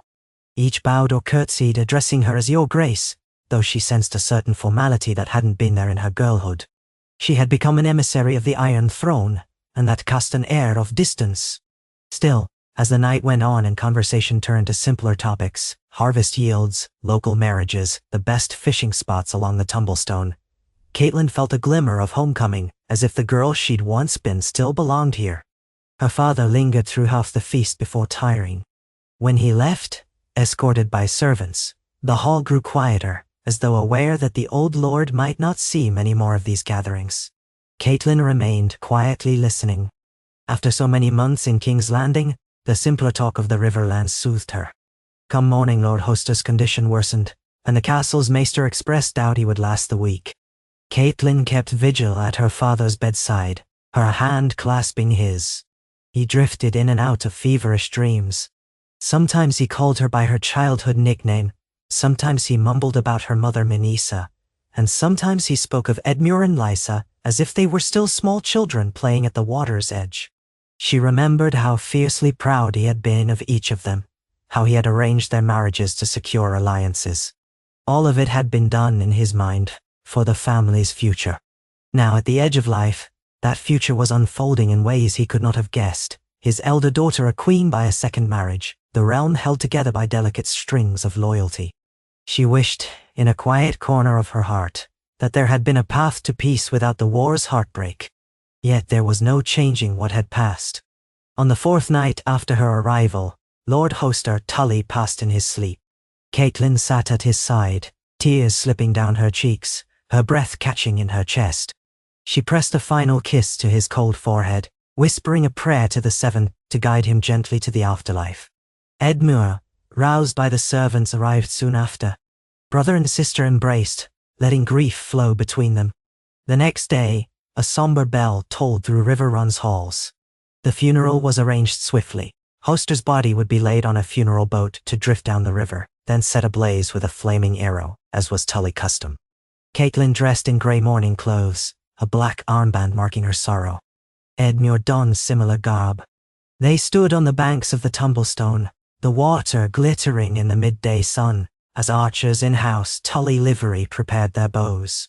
Nearby, the lords of the Riverlands gathered in support. A hush fell over them when the funeral boat, crowned with flowers and offerings, was pushed off the bank. It drifted downstream, carrying Hoster's remains. Edmure stepped forward, bow in hand, a single arrow nocked and dipped in oil. With steady aim, he fired.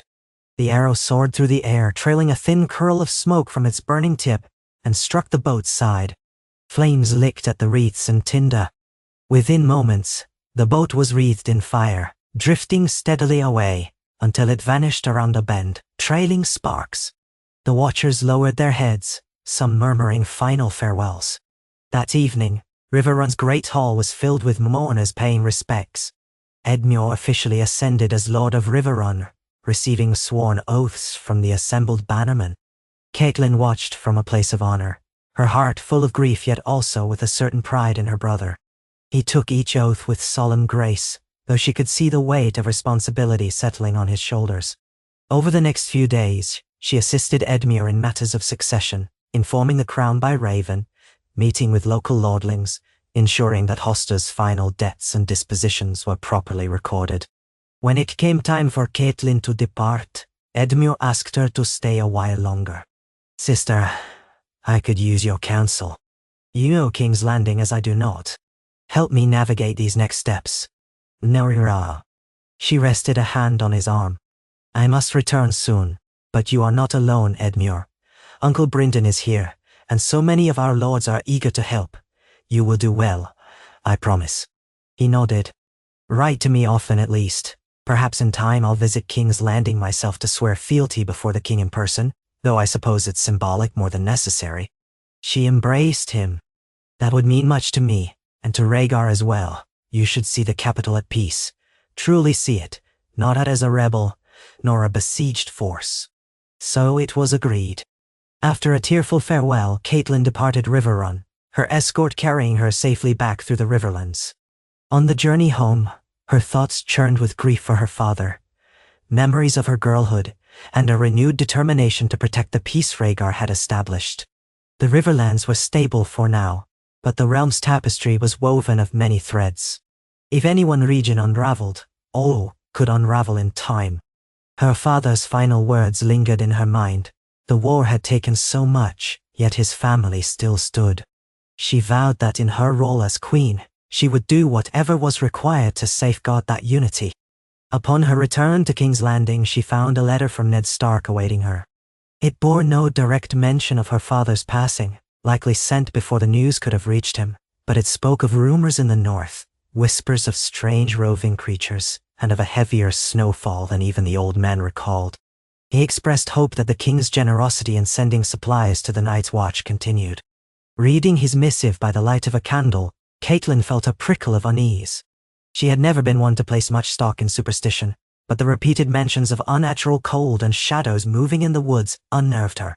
She took the letter to Rhaegar the next day, who read it in silence, then nodded gravely. "Winter is coming, as the Starks say," he murmured. "I have never doubted it. Nor have I doubted that the long night might return someday. The question is merely when, and whether we are prepared." He set the parchment aside. "We must continue to strengthen the Night's Watch. I wish we had more men to send, but with the realm still recovering from rebellion, few families will part with strong sons for the wall." Catelyn swallowed. "Is there no other way to warn the realm, to rally them before it's too late?" Rhaegar's eyes, a rare shade of deep lavender, flicked with concern. "If I send a royal proclamation that the old terrors might return, many will mock it as fable. And we cannot impose new levies forcibly to fill the Watch's ranks, not after so much war. We need the lords to volunteer men and resources of their own accord. I'll speak with the council about increasing incentives, pardons for criminals who join the Watch, reduce taxes for lords who send recruits." He paused. "Meanwhile, we can only hope the rumors are exaggerated, but if they are not, we must be ready." In the months that followed, King Rhaegar followed through on these plans. He dispatched gold to the north for the purpose of reinforcing Castle Black and the other forts along the wall.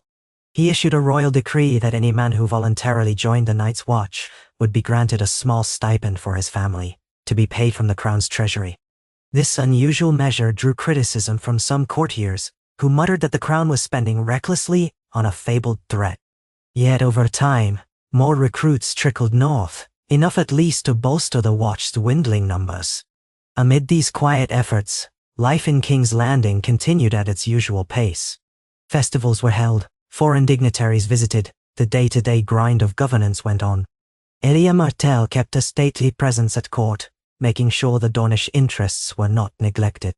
Rhaenys, her daughter, grew into a lively girl with a sharp wit, known to recite poetry at feasts and charm the lords and ladies. Aegon, solemn and studious, excelled at his lessons and looked forward to training with the master-at-arms. Meanwhile, Queen Catelyn's own son, Aemon, began to walk unsteadily across the polished floors of the royal nursery, chasing after Rhaenys and giggling whenever he tumbled. The older children teased him affectionately, never minding that they had once been rumored rivals. With childhood innocence, they formed a little circle of camaraderie, that set an example for the court. They were all Targaryens now, in one sense or another, and the realm took note of their shared closeness. Catelyn watched them with a mingled sense of relief and trepidation. She knew that time would make the question of succession urgent. For now, the children were too young to grasp the complexities. But lords would eventually vie to place their favored prince upon the Iron Throne. Dorne would champion Aegon, the Riverlands would champion Aemon. Yet each day that passed without violence felt like a triumph of peace. Catelyn hoped that by the time the matter arose, the realm might be stable enough to handle it without tearing itself apart. One early spring morning, Catelyn decided to take Aemon for a stroll in the royal gardens. New blossoms brightened the pathways, and the air was cool but sweet. The boy, toddling beside her, clutched her hand while pointing at the bright crimson leaves of a transplanted weirwood. She smiled down at him, feeling the simple warmth of motherhood overshadow all other concerns.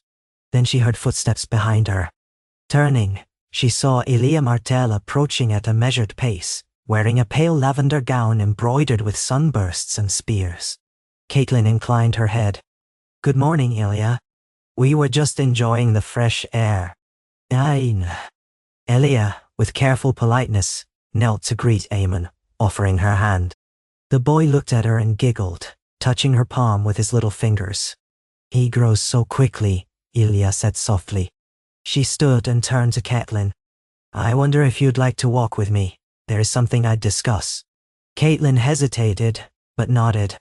Together, they made their way along a row of hedges that formed a small maze, with Aemon toddling between them. Catelyn kept a watchful eye on him, but her ears were attuned to Elia's quiet words.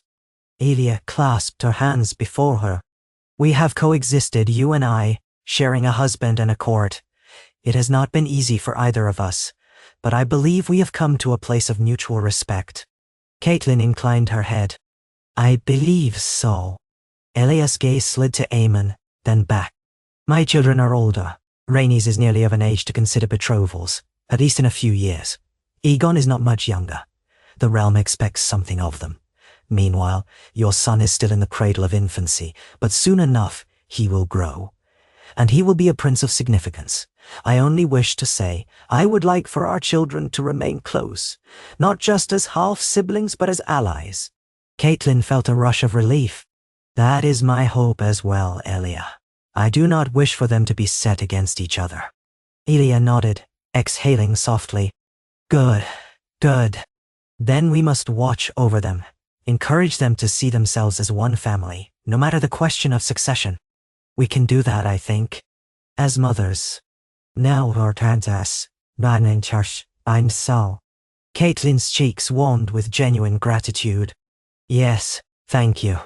They lingered in the garden a while longer, the tension between them eased by this quiet accord. Aemon toddled to a patch of lilies and flopped onto the grass with a delighted squeal. Elia laughed softly, surprising Catelyn with the warmth in her voice. They spent some minutes playing with the boy, helping him stand again when he stumbled, and found themselves talking in gentler tones about the small day-to-day miracles of motherhood. This unexpected moment of connection felt precious, a reminder that behind politics stood human hearts. That very evening, a raven arrived from the Vale. Lysa Tully Arryn wrote that her young son, Robert Arryn, was sickly and needed special care, but she refused to send him to King's Landing, as had once been suggested. She also expressed dismay at the rumored negotiations for Rhaenys' betrothal, fearing the Vale might be isolated if the crown forged alliances with the Reach or the Westerlands. Catelyn knew her sister's anxieties ran deep.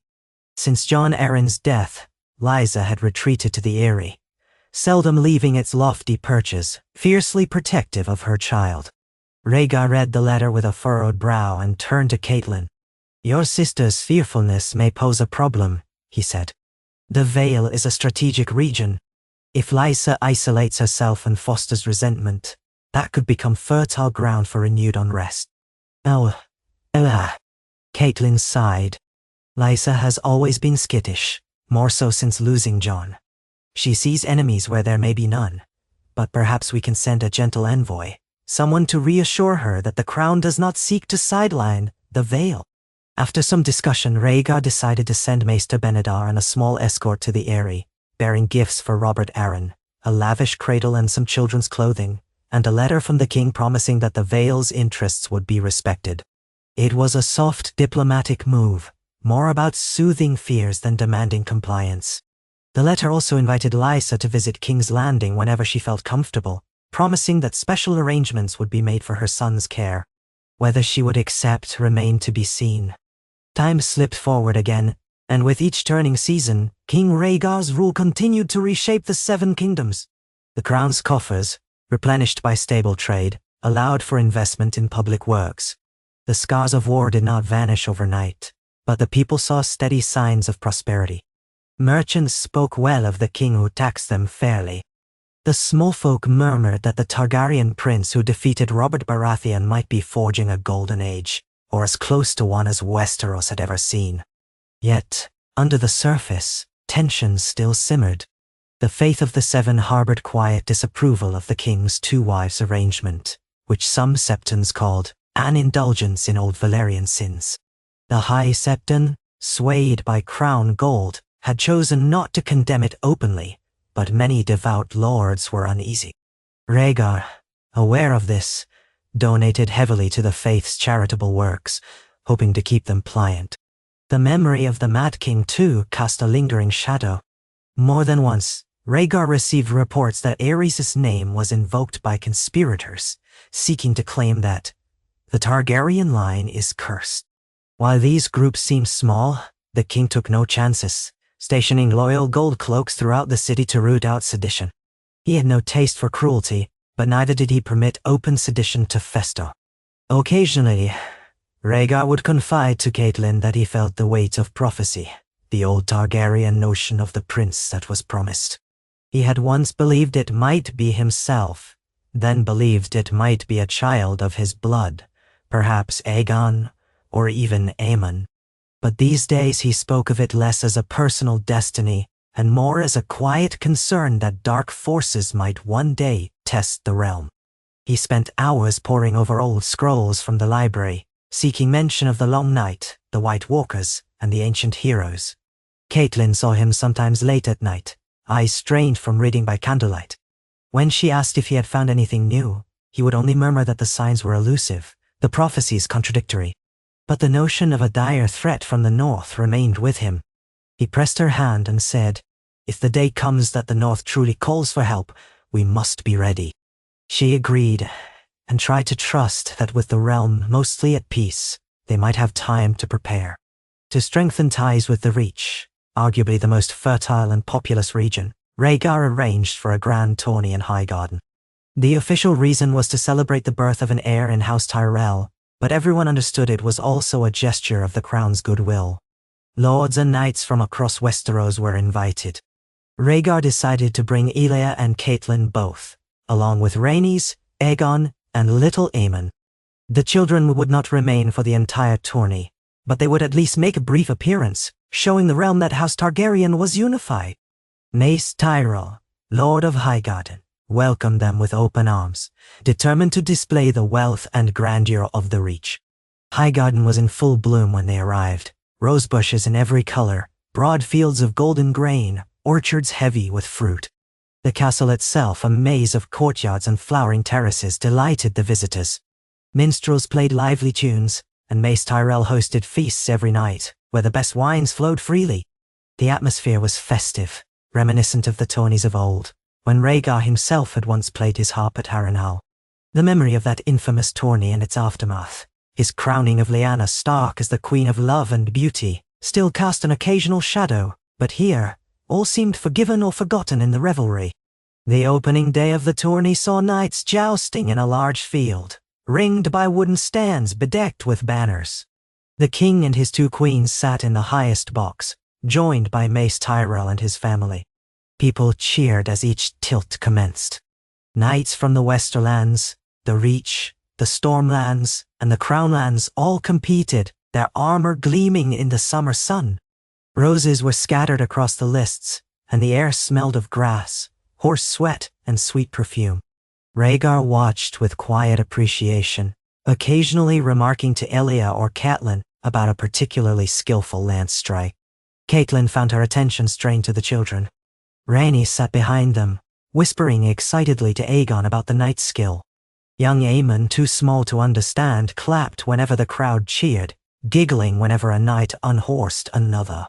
Each time she looked at him, she felt a pang of gratitude that, for all the complexities of their world, her child could enjoy a moment of innocent delight. The second day featured archery and melees. Renowned archers competed from the Vale and the north, while the melee drew knights of varying renown. Arthur Dane did not compete. He stood at Rhaegar's side, stoic as ever, a symbol of the crown's might. Yet the Sword of the Morning was still recognized by many as the realm's greatest living knight, and more than a few men cast him looks of admiration or challenge. In the end, a Stormlander hedge knight surprised all by winning the melee, proving once again that skill and valor could come from unexpected quarters. Rhaegar was pleased and awarded him a golden rose-shaped brooch along with a hefty purse. Throughout the tourney, Mace Tyrell made frequent overtures to discuss alliances.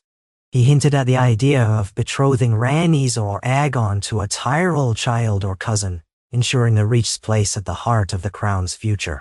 Rhaegar was diplomatic in response, thanking Mace for the offer and promising to consider all prospects in due time.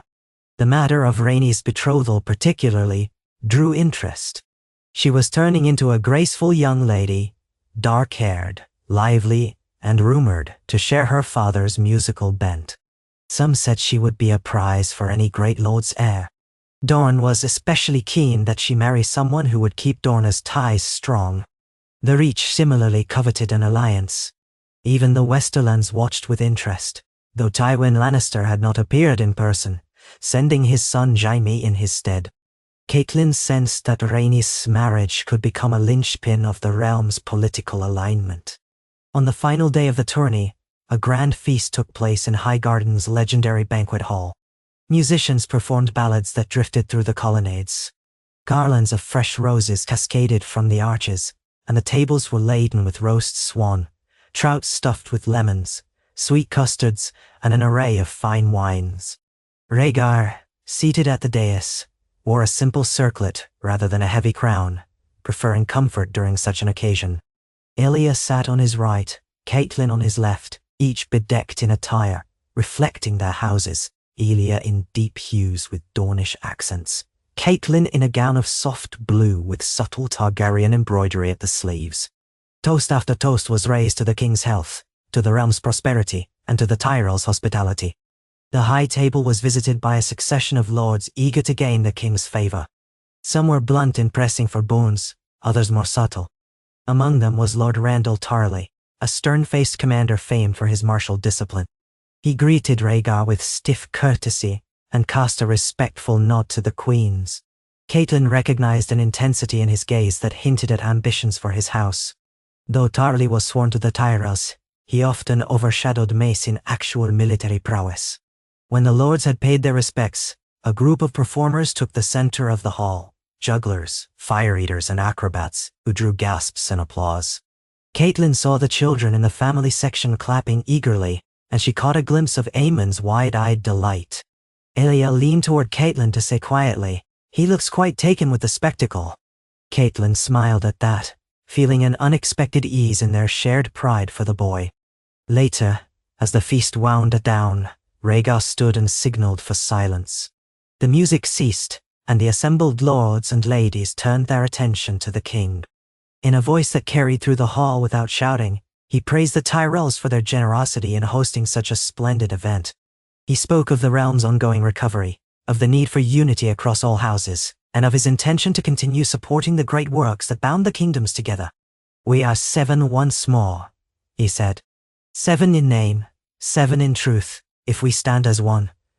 Let no old feuds or scars of war tear us apart again. I pledge myself and my house to your prosperity, as I ask you to pledge yourselves to the peace of our land." Applause swept the hall, though Catelyn detected the nuance. Not everyone present was as enthusiastic as their clapping hands suggested. Nevertheless, the official mood was supportive. Mace Tyrell rose with flushed cheeks and a broad grin, promising in flowery words that Highgarden stood firmly with House Targaryen. The music resumed in a triumphant swell. Before they departed Highgarden, Rhaegar confirmed a minor alliance with Mace, The crown would reduce certain tariffs on grain shipments from the Reach, and in return, Mace would send additional levies north to support the Night's Watch. It was a significant gesture of the realm's focus on potential threats. If the watchers in the feast hall saw the king's concession over tariffs as a minor matter, the more perceptive realized that forging a robust Night's Watch might prove vital in years to come. The king's mind remained set on the possibility of a northern menace. With the tourney concluded, the royal party returned to King's Landing. Months slipped by in a swirl of governance, court life, and incremental policy changes that further stabilized Westeros. The crown paid for the dredging of certain river ports to improve trade, something that helped not only the capital but the riverlands and the westerlands. The faith's criticisms about polygamy remained quiet but persistent, prompting Rhaegar to hold a special audience with the High Septon. The king emerged from that meeting pensive but unchallenged, indicating that for now, the faith would not openly oppose him. Catelyn continued to receive letters from her siblings. Lysa's were anxious, Edmure's were determined, and from Ned Stark came occasional updates about the North's slow approach to what promised to be a bitter winter. She wrote back with kind words, urging them all to have faith in the crown's vigilance. Part of her wondered if she was reassuring them or herself. In the midst of these ongoing responsibilities, something unexpected occurred. The arrival of a Braavosi delegation, led by a magister named Melarno, who sought an audience with the king regarding a new loan. The Iron Bank of Braavos and the crown had a careful arrangement. The crown had borrowed heavily to rebuild roads and infrastructure.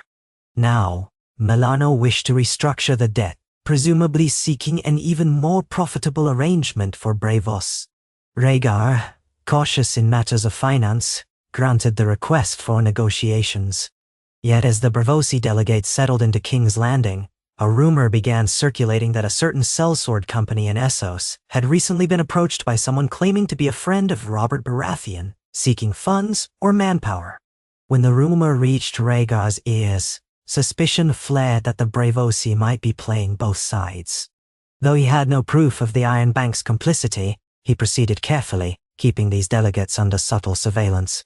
Varys, as master of whisperers, quietly set his little birds to watch the Braavosi. In the end, no direct evidence emerged that they were in league with Robert, but the negotiations proceeded in a strained manner, each side trying to glean leverage. Melarno eventually settled for a moderate interest rate in exchange for the crown's promise to punish any reavers who threatened Braavosi ships on the western coasts. Another potential crisis was diffused, though not without leaving a lingering sense that the realm's foes might lurk in distant corners, waiting for the right moment to strike. As the days turned shorter and the chill in the air grew more pronounced, Rhaegar received a message from the citadel in Old Town.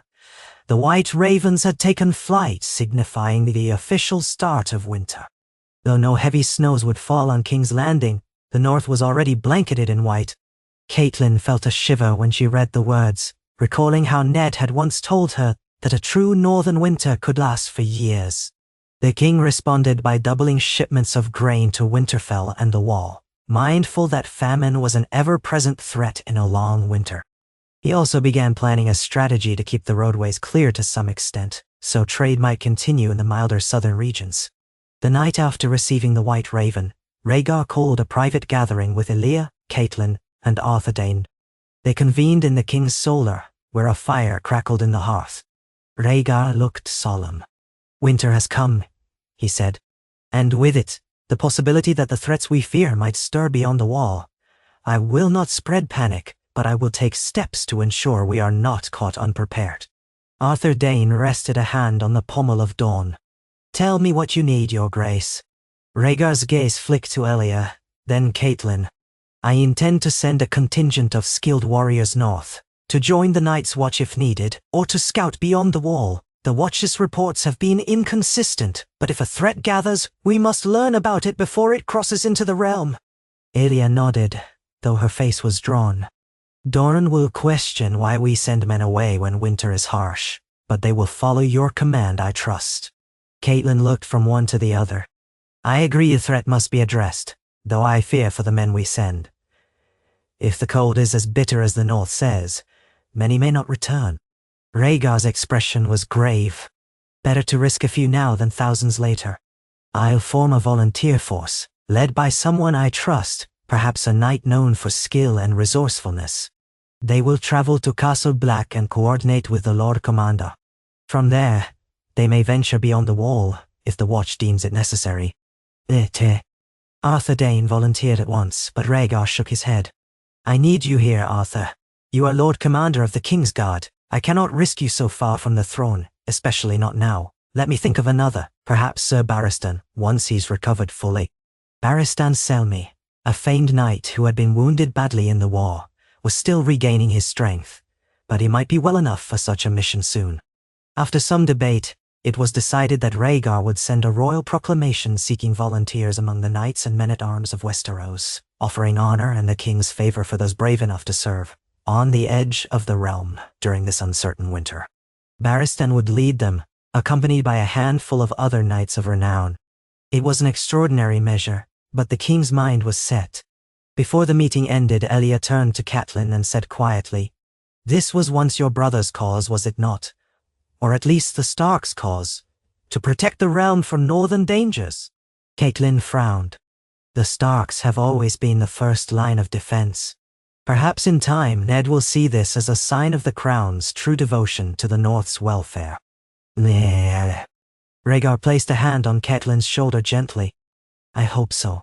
Even if old hurts linger, we must unite against what lies beyond. I will not let the realm be divided while winter's shadows grow.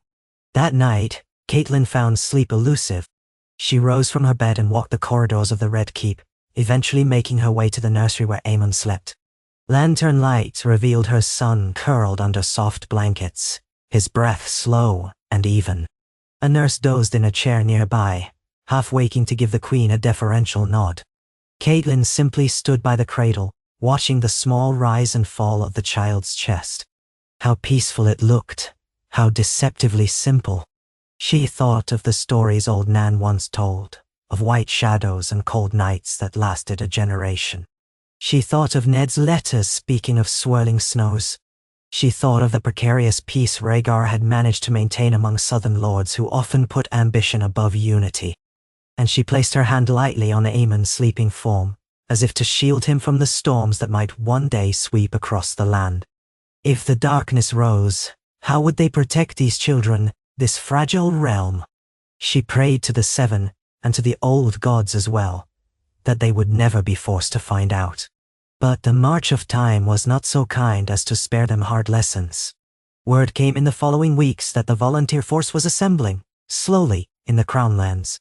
Knights from the Stormlands, the Crownlands, a few from the Reach, and even a handful from Dorne arrived, drawn by a sense of honor or the lure of royal favor.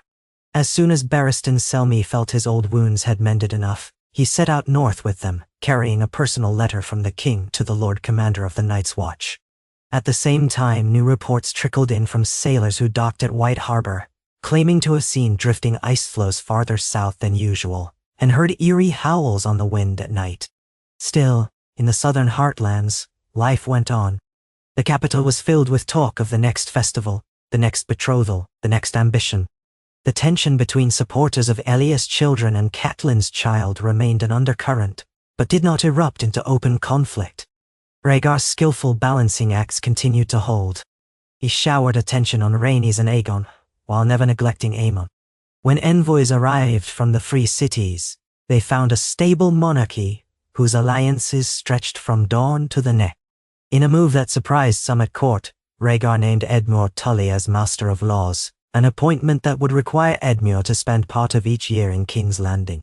The decision came after some months of correspondence in which Edmure sought to better understand the administration of justice. Catelyn guessed that Rhaegar wanted to ensure the Riverlands remained firmly in the royal fold, and to give Edmure a taste of governance beyond Riverrun. When Edmure arrived in the city, subdued by his father's recent death but determined to prove himself, Catelyn embraced him warmly. "You'll do well," she whispered. He squared his shoulders, stepping into his new role. Around the same time, Tywin Lannister dispatched a letter that his son Jaime, already a Kingsguard knight, might be recalled to Casterly Rock to address some pressing family matters. Rhaegar refused, pointing out that a Kingsguard knight swore to have no loyalties but to the crown. The tension between the Lannisters and the throne inched upward. Even so, no open breach occurred. Tywin was too canny to declare hostilities, and Rhaegar was too pragmatic to push the matter beyond a firm denial. Court gossip had it that Jaime Lannister was a restless presence among the King's Guard, more interested in the glory of tournaments than the drudgery of daily watch. But he performed his duties without complaint, and the king was not one to break his own guard's vow easily. Thus did the kingdom stand on the cusp of a deep winter, some corners more anxious than others, some hearts more prepared for unity than others. King Rhaegar's dream of forging a lasting peace endured, even as new challenges arose with each passing moon. In the Red Keep, Catelyn Tully watched the swirl of events, her hand often resting on Aemon's shoulder as he grew, her thoughts drifting north to Ned Snow's and the silent watchers on the wall. In quieter moments, she prayed that the realm's calm would hold, that her father's sacrifice and so many others would not be in vain. One evening, after a long day of audiences, Catelyn found Rhaegar in the royal library, poring over a massive tome with a worn leather cover. Candlelight flickered across his face, illuminating the faint lines of worry that never fully left his brow. When she touched his arm, he looked up, and she saw not just a king, but a man carrying a burden too large for any one person. She asked gently, "Another treatise on the long night?" He nodded, and she said, "Come rest. You cannot shoulder the realm's anxieties alone." "Listen." He closed the book with a sigh. "I know, but these old accounts are contradictory. Some speak of a hero named Azor Ahai, others of the last hero. Some claim the Night's Watch was led by a Stark who brokered alliances with the Children of the Forest. Others say the White Walkers can only be driven away by dragonsteel or obsidian. We have so little reliable knowledge." She sat beside him, resting her hand over his. "Whatever the truth, we will face it together. The North, the Crown, the Night's Watch. Your efforts have already strengthened our defenses. If the threat emerges, we'll do what we must." He exhaled, a small glimmer of relief in his eyes. "Thank you, Cat. Sometimes I forget that not all burdens must be carried alone." "Naturally, Court." She leaned her head on his shoulder, and for a moment they simply sat in the hush of the library, the candles' flame dancing at the edge of their vision. No matter how uncertain the times, they had found a way to share hope. In that fragile space they felt more than king and queen. They felt like two souls, once thrown together by war and grief, now forging a life that might, if the gods were kind, grant salvation to the realm they both strove to protect. But outside the window the wind picked up, carrying a chill from the north that whispered of a season of trials yet to come. And far beyond the city walls, beyond the fields and the rivers, beyond the last northern holdfasts and into the icy wastes past the wall, the silent snows drifted higher, concealing whatever dark secrets might stir in the endless polar night.